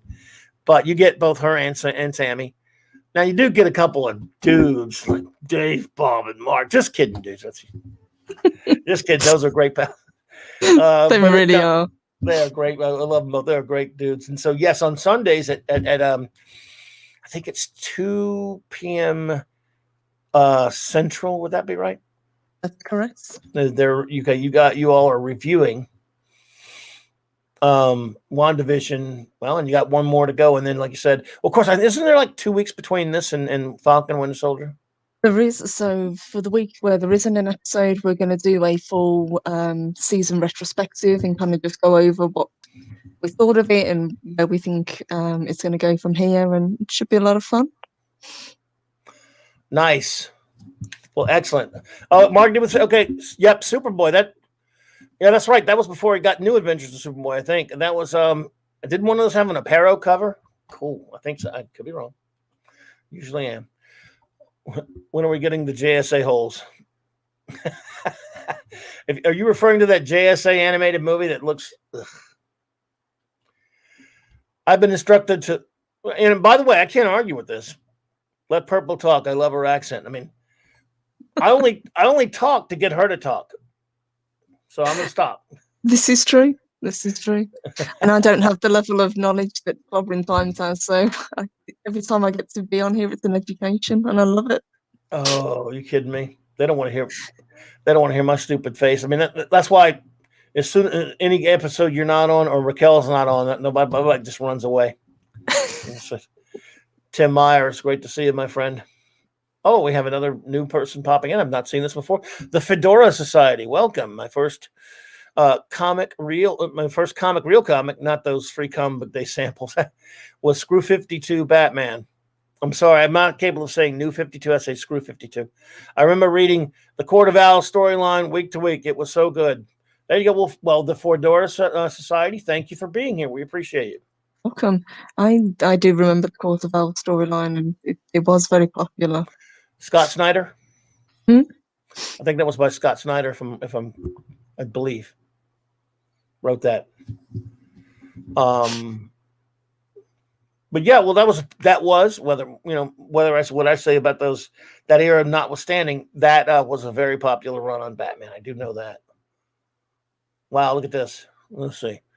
My first one was Spider-Man versus Electro at 25 cents and 78. That's probably Amazing Spider-Man run. Probably around if I'm Ross Andrew.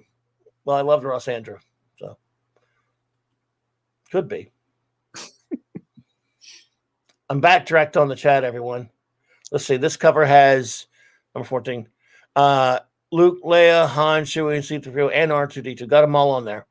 Well, excellent. I'm glad you got that. I'm glad you got your first comic. As they would say from Star Wars lore, you've taken your first step into a larger world. The next steps we will take together. Yes. There's never a bad time to get into comics. No, especially if you go into back issues. You can always go back. Mm-hmm. No, go ahead. No, go ahead. There's so many wonderful ones, though. That's the thing. Where would you recommend someone jumping in if they've never picked up a comic book before? I always need to know a little bit first. I would ask them what kind of things they're interested in. Do you like superheroes? Do you are you into, or do you want other comics that are not really not so much in that genre? And so it's kind of tough to do it. But so what I like to do is, I think the best way, if someone hasn't read, if they've seen movies, right, but they haven't read a lot of, they like Marvel movies. Let's say they like Marvel movies, and there's always different types of ways to approach this. But let's say they like the Marvel movies, and they've liked, they grew up watching, they saw Christopher Reeve films, and they liked them, and they like the Michael Keaton Batman movie, that kind of thing. So they like it, but they haven't, and they've seen some cartoons as a kid, and they like superheroes, but they're not big on the comics, but they would like to read some. I could tell you a couple of the ones I would probably start with. I think I would recommend, for Marvel, I would actually recommend, this is a weird off the wall one in a sense, but I would say go with Marvels by Kurt Busiek and Alex Ross, because that's a wonderful book. It looks like you're watching a movie because Alex Ross, it looks like people, walking around the screen. And it gives you sort of like it takes you through the Marvel history of the Marvel universe from the perspective of the person on the street. I don't know if you're familiar with Marvel's Purple, are you? And it's amazing. Have you seen it? No, but I know of it, but I haven't seen it. Yeah. That would be one that someone who hasn't read a lot of comics could really find interesting. Absolutely. Oh, look, I'm down with that. You could do audiobooks. I'd listen. You need to look into that. That'd be great. If that got them interested, I'd say, and that's the one good thing about please don't tell our good old buddy 24 on me, trades, trade paperbacks and omnibuses and reprints and things like that. Go to some of the classics. I'm guilty of collecting trades just because it was more affordable. Far more. For me, that's just how I had to go about it. I do have single issue comics, but I have far more trades. Everyone's going to have their own idea of what to recommend. I would recommend Watchmen, even though it did it deconstructed a lot of things that it did damage here and there. It cannot be denied that it's a masterpiece of storytelling, in my opinion. Cam, good to see you, my friend. I would recommend, again, if you're a superhero fan, of course, the Dark Phoenix saga would be a good one. If you, again, trade paperbacks, without those reprint books and without those trades, there's so many stories, great stories that many people would never be able to read without those reprint books. I would recommend Kingdom Come for some people. I would recommend Born Again, Miller's Daredevil's Born Again. Mark the Infinite Tyrant has a good one there. The early Perez, Wolfman Perez, New Teen Titans. Great place to start. You're absolutely right, Mark. There are a lot of different things you can, and I would also recommend, and I don't talk about this enough, I know. Actually, I do talk about it too much. Some say I did a whole show on it back this past summer. Astro City. Kurt Busiek's Astro City. Are you familiar with that one? I haven't heard of that one. No? What's that one? In my opinion, Kurt Busiek's Astro City is probably the most brilliant use of the superhero idiom in story and form maybe that's ever been done by comics, and that's including Alan Moore, who's one of some of those brilliant things ever. I love Alan Moore's stuff, his DC stuff. I would definitely recommend a lot of that. But Kurt Busiek's Astro City, what it does, he wrote Marvels. And then a few years later, he and Alex Ross created this, but Ross has only done covers for the series in 1995 when it started. But Astro City it's sort of like, again, he does not create, so he creates a hodgepodge of characters. In other words, they're archetypes of other heroes from Marvel, from DC, other science fiction concepts and fantasy concepts from many other different places, and puts them sort of into a hodgepodge of this universe where they seem very familiar. There's a Superman archetype, there are Batman, there are splintered Batman types, and different types that kind of are like Batman here and there, and the Fantastic Four and the Avengers and the Justice League, and all these different tropes, every single trope you can imagine taken from comics. And he takes these stories to a place it starts out, most of it's similar to Marvel's. It's from the perspective sometimes of normal people in a city where superheroes really exist. But the very first issue, we were talking about Superman yesterday, celebrating Superman's birthday yesterday, and had a great time doing that with my friends, is the Superman character of the series. He's called Samaritan. He's basically Superman. And it deals, when I read that comic, when I first picked that up, I'd already liked Marvel, so I was going to definitely check this book out. When I picked up issue 1 of Astro City in 1995, I was so blown away by this comic book. I bought every one ever since, and there was a time, and it came out relatively infrequently after the first 6-issue miniseries, that a lesser issue of Astro City was 10 times better than anything out on the stands. And they have the first issue is he's basically Superman for all intents and purposes. He's that archetype. And it shows a day in the life. If you really were Superman, you'd never have time to do anything but be Superman if you had a conscience. And so that's all about how this guy can't live his own life, can't enjoy life. He's constantly flying around these ridiculous speeds all over the world, rescuing people, saving people, fighting villains and stuff. And this is about one day in his life. And it's called In Dreams. This guy, the few times he gets to sleep over the course of a night, he actually dreams about flying for fun, because he flies for real and he never gets to do it for his own enjoyment. This is a masterpiece. This story is so brilliant and so beautiful. And that's just the tip of the iceberg. This is some of the most brilliant comic book writing I've ever seen. Astro City is just this past year was the 25th anniversary of it. And it is just some of the greatest comics I've ever read have been Astro City issues. It's that good. It's better because, you can do things you can't just be handed Superman or Batman or Spider-Man and do some of the things Busiek was able to do in this, although he did write a great run called Untold Tales of Spider-Man.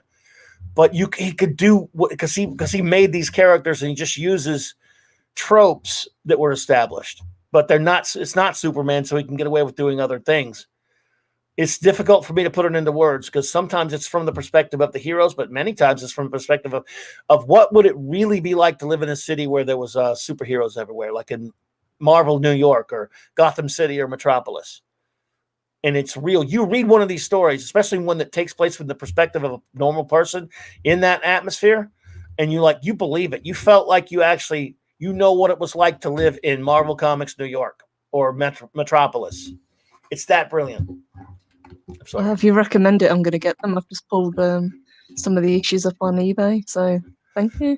The first miniseries called Life in the is compiled into a trade called Life in the Big City.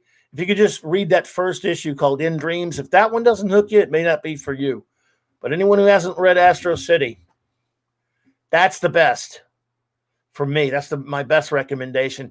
And in a sense, now obviously you're gonna want to read some stuff with the real deal main heroes like Batman and Superman and FF and stuff. But if you want to read characters that are like that but have their differences, for example, Batman in that universe is the Confessor, and he's a vampire who becomes a vampire, but because he doesn't want to kill anybody, he becomes a priest. And he wears a cross that burns him all the time. And he's basically he's the Batman character, kind of. And so you see, he'll do a little bit of variation. He won't make him exactly like Batman, but he'll make him, that's Batman in a sense. Yeah. Daredevil is a character called Cracker Jack. He's the old fun-loving Daredevil. The Fantastic Four is called the First Family. I'm sorry, I've raved about it too much. I've ruined it. When you rave about something too much, people go, "Oh, that wasn't all that good." No, I love it. It's not one that I'm familiar with at all. So if you recommend it that highly, I'm going to check it out. No, let's see. Yeah, there you go. Look, Clobby still pining for Astro City. Always.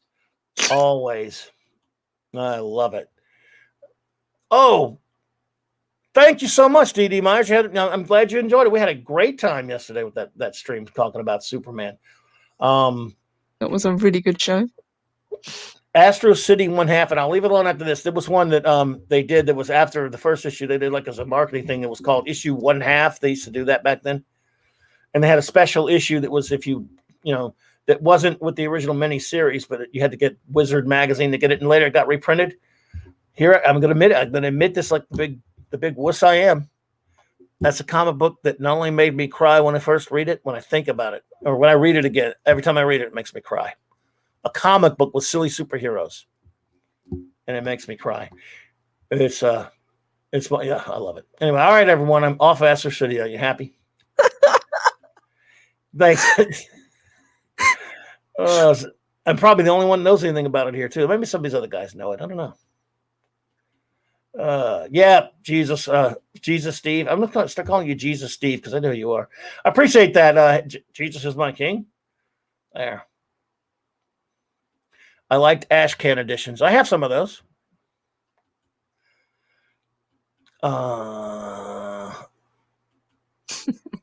Yes, the Confessor. Good God, what a great character. Okay. Oh yeah, the 12. If you can find, I'm not going to rave about it, but that was pretty good. The 12. Anyone that can find a comic called the 12, usually in cheap bands, but it was great. What's a good Batman run to start with? Year 1 is good to start with if you don't mind some of the changes. I don't know if you've ever read Batman Year 1 by Frank Miller. Yeah, Frank Miller. Yeah, it's good, but he did change some stuff. I mean, I wasn't super fond of Selena Kyle being, the way he handled her. Let's just put it like that. I don't know if you remember that she was I don't know. He changed her from being like this, like sophisticated, like a, criminal, or like who was bored, so she wouldn't like. She became, a thief and all that stuff. She was a lady of the night. Let's put it like that. Yes. You remember? Yes, he gave her a much grittier backstory. She went from being almost like a socialite character to, yes, a lady of the He gave us Smart Alec Alfred. That comes from Dark Knight and Year 1. That's that Alfred was never a smart ass till Miller. He gave us badass Jim Gordon, which was, by the way, that's not a complaint. I'm just saying that kind of started with that as well. Mm-hmm. But it kind of, Year 1 just sort of ignores the fact that, I don't know how they do Year 1, then they explain Barbara Gordon. It made no sense because in that one, they have a baby. Jim Gordon just now has a new baby in that one, and Batman's just getting started, and they just kind of had to ignore some of that stuff because Barbara Gordon. Then all of a sudden, a year after that comes out, Barbara Gordon is in The Killing Joke, and of course she's in regular comics. Mm-hmm. Oops. She couldn't have been that old. I mean, she couldn't have been that young. No, that's a bit of a time jump. Yeah, it was a little bit of a screw up, but again, it was. But look, I like year one. It was now again for me, Frank. If you want Frank Miller, Daredevil Born Again is his masterpiece. His original run on Daredevil was great, but in my opinion, when he came back and had Mazzucchelli draw year one,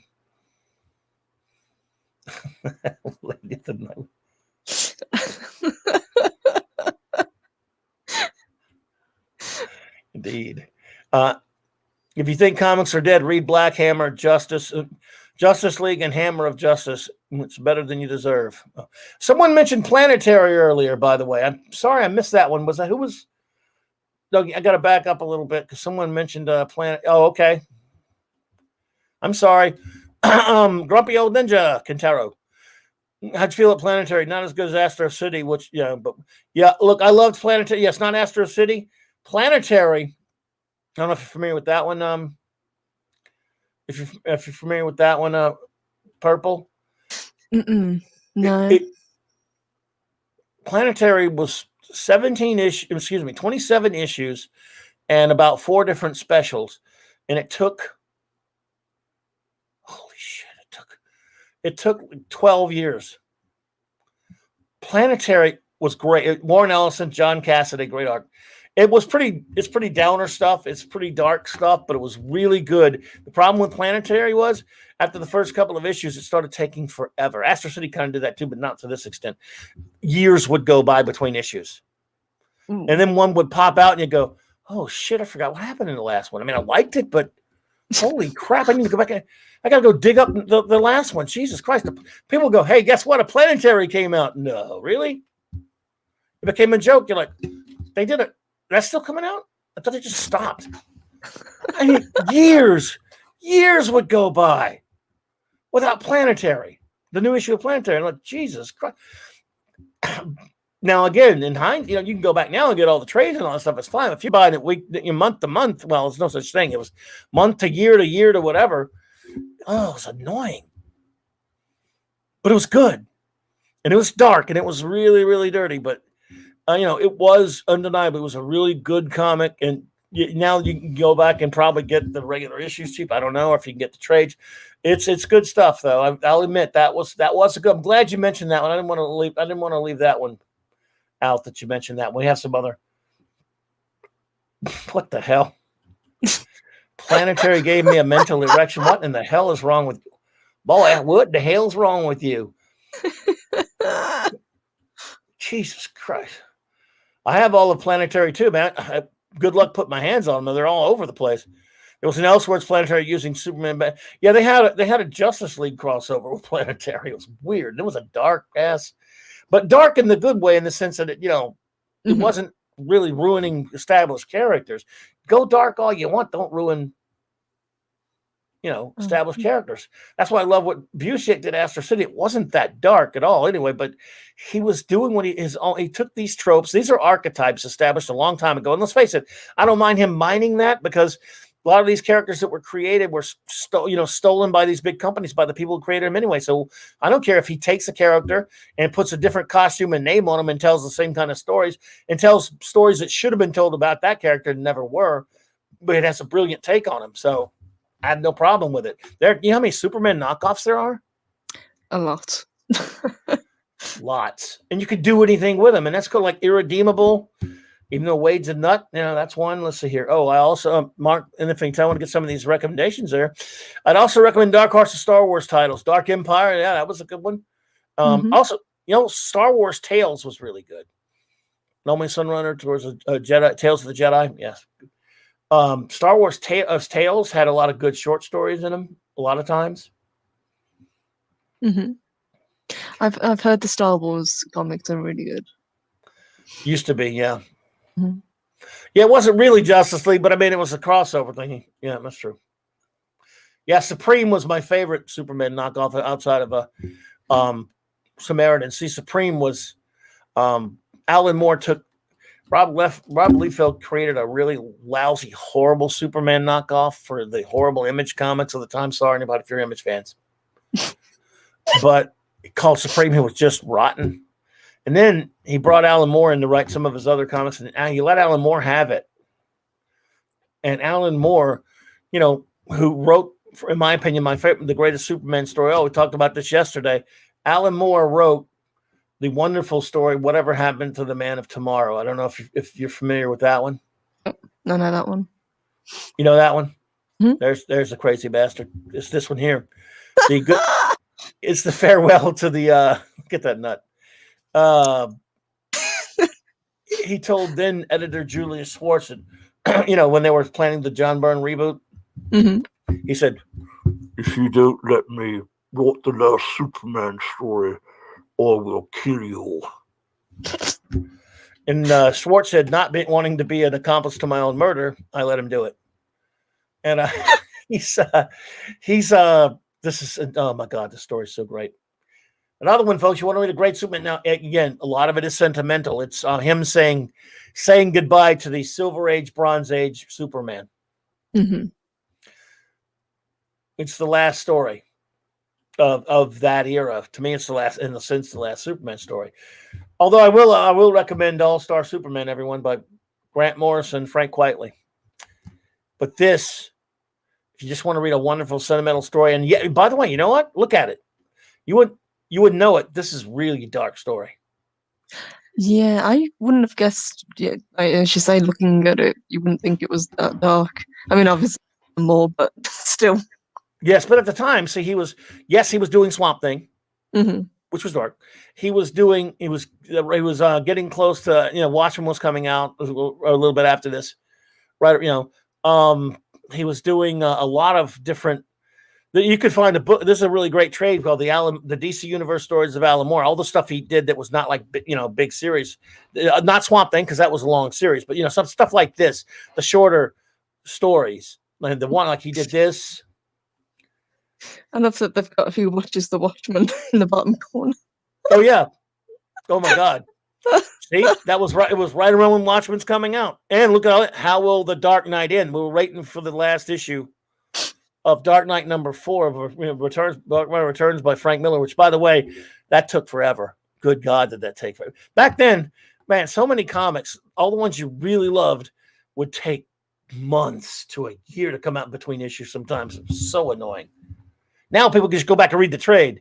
The time when you were month to month on these suckers, you're like, oh my God, did the Dark Knight come in yet? No. We don't know what is coming in. Watchmen did it too for a while. Watchmen was 12 issues. You ever heard of a comic book called Camelot 3000? Yeah, I have. You know how long that took after the first 4 or 5 issues, 5-6 issues? No, go and tell me. Camelot 3000, once they started getting into the later issues, it was a 12-issue maxi series. There was about, see if I can remember this right. Claude might be able to. See, he's being really dark with Snuff there. That's a spoiler. Snuff. Holy shit, that was pretty sick. Alan Moore's a sick puppy.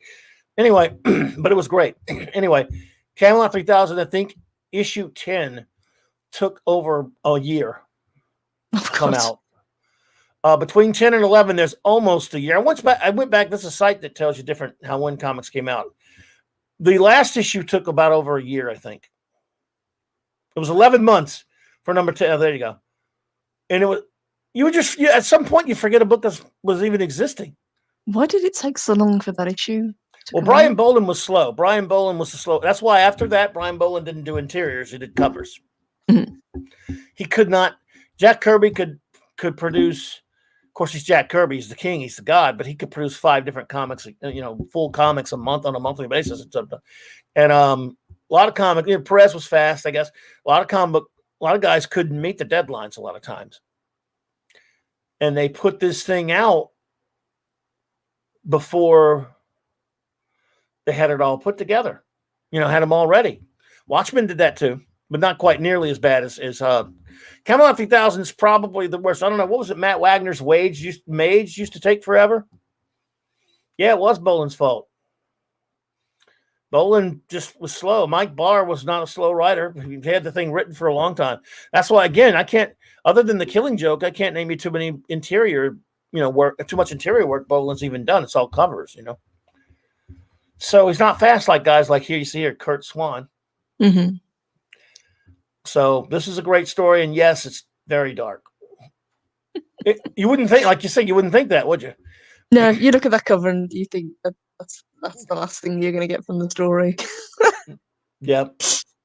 I love it though. And again, he did that great issue with DC Comics Presents where he met Swamp Thing, and then this middle one here for the man who has everything. That's a masterpiece too. That's a great story.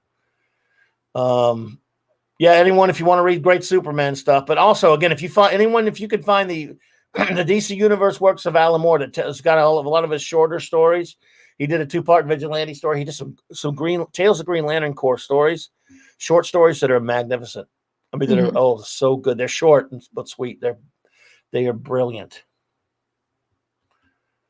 And because he was just amazing. I mean, he's just as I probably told you before, a few months ago, my buddy Carlos and I, we did an Alan Moore retrospective of his career. And anyway, he took when he was given Supreme about 10 years after that Superman story where he said goodbye to Superman, he pretty much did. He wrote it to where he thought it should have.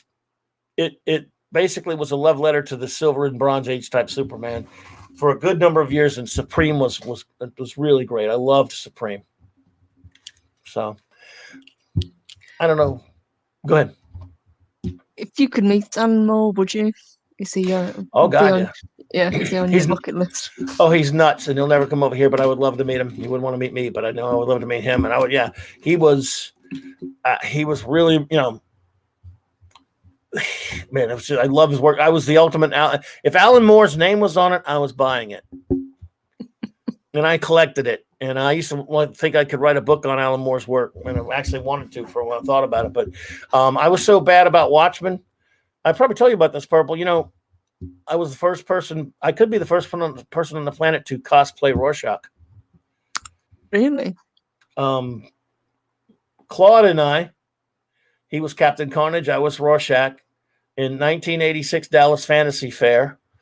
And I've forgotten about this. When we went up on stage, we won the costume contest, not because of my great costume of Rorschach, because his performance. He gave a comedy performance, and they loved it, and we won. But we when I start thinking about that, there were only 2 issues of the Watchmen comic book out at the time. Mm-hmm. It wasn't even finished. It was only like 2 of them, and I fell so in love with Watchmen, and so in love with loving Rorschach so much that I made my stupid Rorschach costume. There's a picture somewhere, but I'm never going to show it. It looks like shit. But everyone, it sucks. Oh God, I think I have it somewhere though. Oh God, no. And it's a picture of us in our stupid costumes. But yes, I always wanted to get his autograph. I do have his autograph on my Watchmen portfolio, my European Watchmen portfolio, limited edition, but I didn't get it from him in person. So, he's nutty. I'd like to meet him just because of his influence and because I think it would be kind of fun. Yeah, it would be. It would be. So, he'd love to meet you. He would meet me and go, "You lot superheroes, you're too old for that, you fucker." What did you say? The 40-year-old men that watch superhero movies or horrible people or whatever. Pretty much, yeah. Anyone who likes superhero movies or Yes. How dare you? Yeah, there's something wrong with you. More, look, we know who you are because of superheroes. So, and he did a lot of other great work that was not superhero work, by the way. Hail, Rod Thunderheart, my great friend. Great to see you. The thing is, not everything he did I thought was wonderful. I mean, I'm not going to even go there with Lost Girls. Everyone likes to throw that at me. Oh, even Lost Girls? I'm not talking about that because that's. I've read Lost Girls, and it's kind of out there. Yeah, but let's see. I mean, he did other stuff. Well, I was never big on From Hell. I don't know if you read that one. I did. It was too long. My favorite was always V for Vendetta. Yeah. Oh God. Yeah. Watchmen. I preferred it. You know how long we had to wait for the ending of V for Vendetta? How long? Well, you had a British magazine, a comic book magazine at the time in the 80s when it started, and it was a feature in Warrior magazine, which he was also doing Marvel Man at the time and things like that. He was also working for 2000 AD as well, but Warrior magazine was a monthly, and eventually he just stopped. He went to when he started writing Swamp Thing and writing American comics. He just he left both Marvel Man for a while and V for Vendetta. So it took years and years for DC. When he hit it big with especially with Watchmen, when he went superstardom for the comic book industry, which actually meant something back then. DC decided to reprint. Not only reprint the issues, but he hadn't finished it. So they were going to they did it in 10 regular comic books first. And then they let him finish the story. So the first 8 issues or so of the comic were reprints from his Warrior stuff. Then the last few were him finishing the story. So 10 of them were all. Of course, you see a trade paperback out there now, but I'm talking about the regular staple back, the comic book that came out regularly. So there was probably, this is a rough estimate. Someone could correct me. At least 3, 4, maybe 5 years between when he finished it off in Warrior and when in 88 or whatever it was when they finally finished it in the DC comic. It could be a little less, but it was a lot. It was annoying. Mm-hmm. Marvel Man was the same deal. Of course, over here they had to call it Miracle Man. Yes. Yeah, but Claude has. I have a lot of Warrior. He has all Warrior, and the 10. Of course, yes, I have all the. I also have all the 10 issue V from Vendetta. That was when I was running my shop, and I was so excited when they finally came back out with it. And Miracle Man was years too. That was a lot. It was, you get really invested in a comic, and these jagoffs is well, it'll come out one of these days. Oh, I also recommend Miracle Man. I don't know if you ever read it. Yes, I've been recommended Miracle Man before. Fair warning. Issue number 15 of Alan Moore's Miracle Man took about almost a year to come out. I think it was 15 or 16. 15. I think it was 15. It may be 16. I'm fuzzy. Is to this day, this is going to sound like hyperbole, folks. Issue number 15, I believe it is, of Miracle Man, Alan Moore's Miracle Man that he did with Steve Bissett and John Totalman, is the single most sick, horrific, disturbing nightmare of a comic book I've ever read in my life. I love it. It's a masterpiece. It's a wonderful comic. It's not wonderful. It's horrible in that sense. It's a brilliant comic, and it gave me the willies when I read it then, and there's never been anything more horrific. It's something that's just disgusting is one thing. This was scary. Scarier than any horror comic I ever read because it wasn't supposed to be a horror comic. It's true. Now I'm pumping it up, so you might read it now. And this, by today's sensibilities, not whatever. In 1988, it just freaked me the fuck out. Pardon my language. Because you had, something that was basically supposed to be superheroes. Imagine somebody with, godlike Superman type powers. As evil as the Joker. Take the Joker's evil with Superman's powers and just decides to do.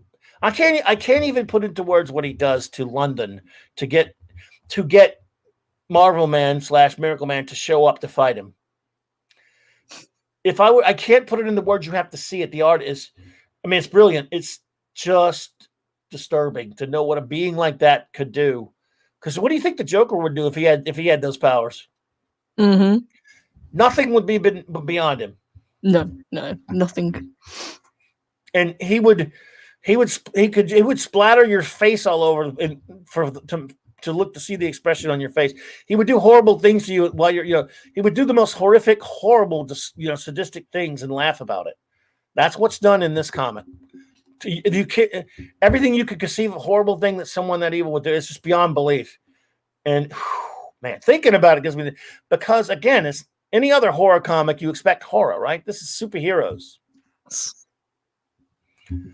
pretty potent stuff, I think. And great though. I know that's a contradiction, isn't it? But for me, since I like the lighter hearted stuff now, but at the time, again, I was younger and everything, and yeah. So anyone who hasn't read that, if you can find Alan Moore's Miracle Man. By the way, if you find later reprints, it won't be Alan Moore's. It'll be the original writer, it will say. He took his name off it. His name's off of there. It says, written by nobody. Wasn't Neil Gaiman? Yeah, Neil Gaiman actually owns, he took over after Moore. Mm-hmm. I wasn't too big on Gaiman, only because it wasn't his fault. It was done. Mm-hmm. There was actually a fairly decent miniseries, I think, called Miracle Man Apocrypha that was pretty good. But, it's not Gaiman's fault. I just couldn't get it. After Moore, there was no way I was really going to go back to. I couldn't touch the character anymore. It's like, I'm sure this is probably good, but it's just not, I don't know. I'm just Moore said it all. And, the character of Miracle Man / Marvel Man himself is just a knockoff character created in the 50s because over there, because UK, who was selling tons and tons of Captain Marvel, Fawcett's Captain Marvel, the Shazam Captain Marvel, when that was when the lawsuit between National, aka DC, and had destroyed Fawcett with the lawsuit, those hugely selling comics of Captain Marvel in the UK had stopped coming over there, and so they had a guy named, I think it was Mick Angelo or whatever, they had him create a complete knockoff of that called Marvel Man. It was just, and it was, I don't know if it did all that well over there, like Captain Marvel did, but so that was more just taking a character that was created as a cipher to sell comics based on another one, and putting him in Warrior magazine and doing what he did with Marvel Man. So, and that is true. The name Miracle Man, Marvel, in Fantastic Four #3, there was a villain called Miracle Man. It was just a magician, but yeah. That's right. And so they couldn't use it, Did you know that Alan Moore, before he lost his sanity, he did an apology for Watchmen? I didn't know that. No. It was called 1963 from Image, and have you ever seen any of these? Like, I'm sure if you've looked at comics at any given time, you've seen comics that were very retro, throwbacks to the old 60s and 70s stuff. People doing things in those styles. This was the first one. It's called 1963. It was a 6-issue miniseries, and there was going to be culminating in an Image annual where the modern Image characters were going to meet the 1963 characters that Moore had created along with, I think, Stephen Bissett and Rick Veitch and people like that. I love 1963. I love it so much. It was really great. All 6 issues are wonderful. There will never be a trade paperback, by the way. You can only get the issues because of rights. And the last issue says continued in 1963 annual. Well, guess what? We're never going to get an annual ever. Only Alan Moore's. I see that you need to depart, my dear. I know it's so late over there. I feel guilty at the same time. Happy that you're here, but I feel guilty that I kept you up that late all the time. So. Oh, it's been a pleasure. Thank you. Yeah, I'm gonna have to sadly say goodnight. I understand. So I can go get some sleep. Yes, do that, please. And I hope you are able to do that. And I just can't thank you enough for hanging out with me. If you're able to do it again soon, please do. I know Wednesday night we're talking about the Superman show, and I hope Loki will show up then. I hope Loki might hang with us. But if you can, well, look, it's always casual. When you can, you can. So. Please. I would be honored. Thank you. All right. Well, everyone say goodbye to the wonderful, the beautiful purple Valkyrie. Now you're all stuck with me. Don't worry. I'll let you go soon, everyone. Thank you, everyone. And thank you, Clobberin Times, as always. Thank you so much. Good night, guys. Mwah.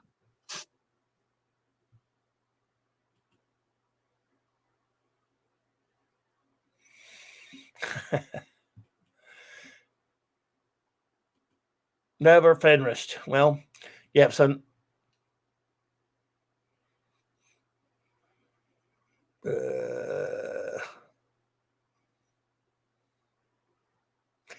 well,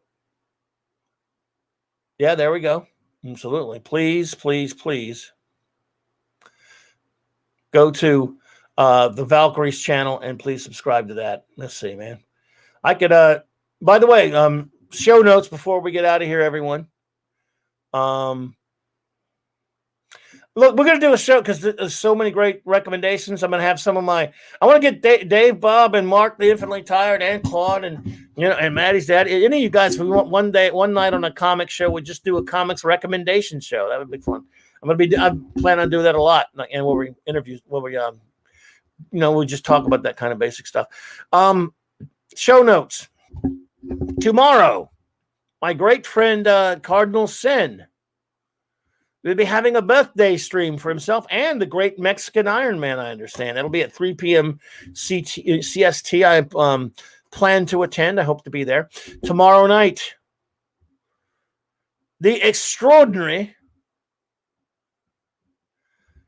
Loki, Stone Loki, will, of course, have his comic book roundtable. I'm not sure which channel it will be on, to be honest. I think we're going to be at Loki's channel. I think so.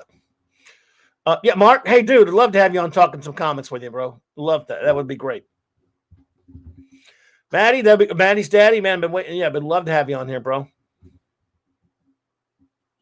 Sometimes I miss these chats. Everyone, the StreamYard chat looks different than the one you guys got.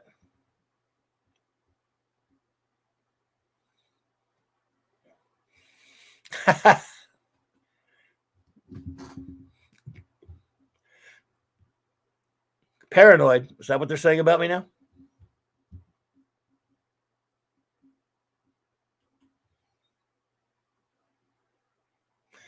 Maddie's daddy, you're on, buddy. You're on.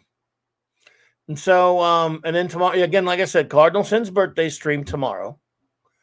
Loki's tomorrow at 7 p.m., the big comic book panel. Then, of course, I'll hang out with my good buddy Paulie, who, of course, does a show on Tuesday nights. I'm looking forward to that one. I'm wrenching for him, I hope. He's, I think he's doing one tomorrow night. Wednesday night, Open Geekness. It's this usual Open Geek Talk. We will review the latest episode of Superman and Lois and other things. And hopefully, I don't know if Flash will join me or Loki or Purple, whoever, but someone will. I thank you. And then, of course, Thursday, the Global Geek Gang Guardians, or the Global Geek Guardians. That's what we're going to be. We'll be the Global Geek Guardians. That's pretentious enough for me. So, yes, Thursday, 1 p.m. Central, the Global Geek Gang will be hanging out. Canadian, and cool. I'm going to say my shout-outs in just a minute there, brother. And then, of course, Saturday, as always, the wonderful Raquel Briggs and I will bring you Saturday Night Star Trek. We will have 4 more episodes, reviews of the great Star Trek, the original series. We're reviewing all of Star Trek 1966 through 2005. Only real Trek around here, folks. Only the real stuff. Then, of course, back to the grind, but a week from this Thursday, by the way, it just so happens that at my episode number 800, 100 on YouTube, 800 overall, will be landing on the Thursday of a week from this Thursday. So we'll be doing that. And yeah, so that's all the fun stuff. I want to thank, of course, oh, by the way, Maddie's daddy, thank you so much. I do too, man. I have so much fun doing those Saturday nights. We have the greatest chat. It's just fantastic. So I want to thank you all for being here tonight. I want to thank Claude Parrish for being here. I want to thank the great Maddie's daddy. Appreciate you, buddy. The great Mark D with a C. The great Canadian Spider-Man who does whatever a Spider-Man can. Oh, big shout out to also the great Mark C, the master predictor, the master of comic book Nostradamus. He is. He nailed it. He's been calling this thing since the beginning on WandaVision. Rod Thunderheart, thank you for being here. Mark the Infinitely Tired, thank you. Paulie with the Latino slant popped in earlier. Thanks, bro, for popping in if you're still here. Let's see here. Mark D with the C. Well, I think I already said it, but I'll say it again. Thank you, buddy. Jesus is my King 68. My friend, always a pleasure. I really appreciate you being here. The great Dr. Hercumonkey. I believe Just Joe Jobber popped in earlier. Jobber, I think you were here earlier, bro. If so, man, dude, thank you for being here. Mark the Infinitely Tired, thank you for being here. Dave Bob was here earlier, I believe. Thanks, buddy. D.D. Myers was here. The great Chris Persia. Chris, thanks, buddy. Always a pleasure. The great Eric K. as well. The great masters of 2 great wrenches there. Alex James, thank you. Always a pleasure, my friend. Glad to see you. Cam, appreciate you. I think, did I say, just in case I didn't say, not only Dee Dee Myers, thank you, but Tim Myers, thank you for being here. I appreciate you. Let's see how many other friends have popped in.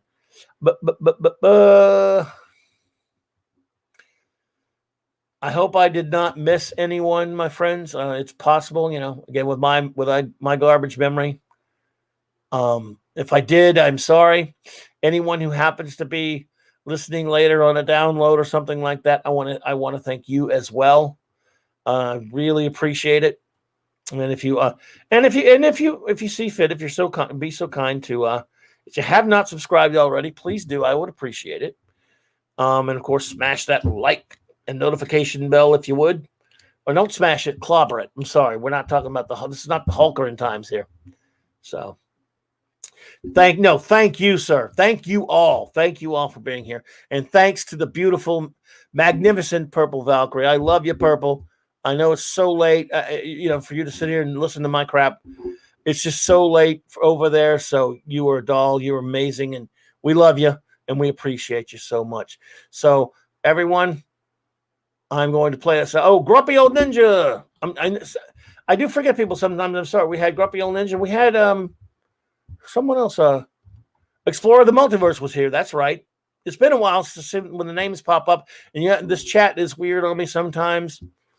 Anyone else who may have popped in, and please forgive me if I forget to call you out.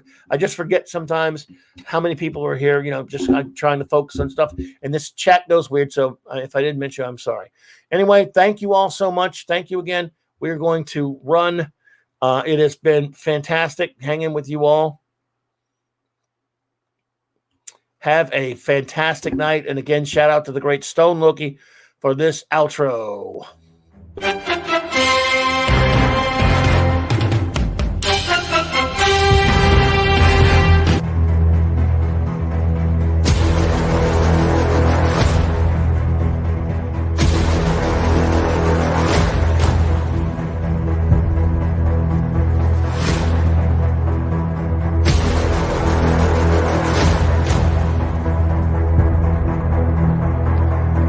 Apollome's minion! Sorry about that. Now I see you there.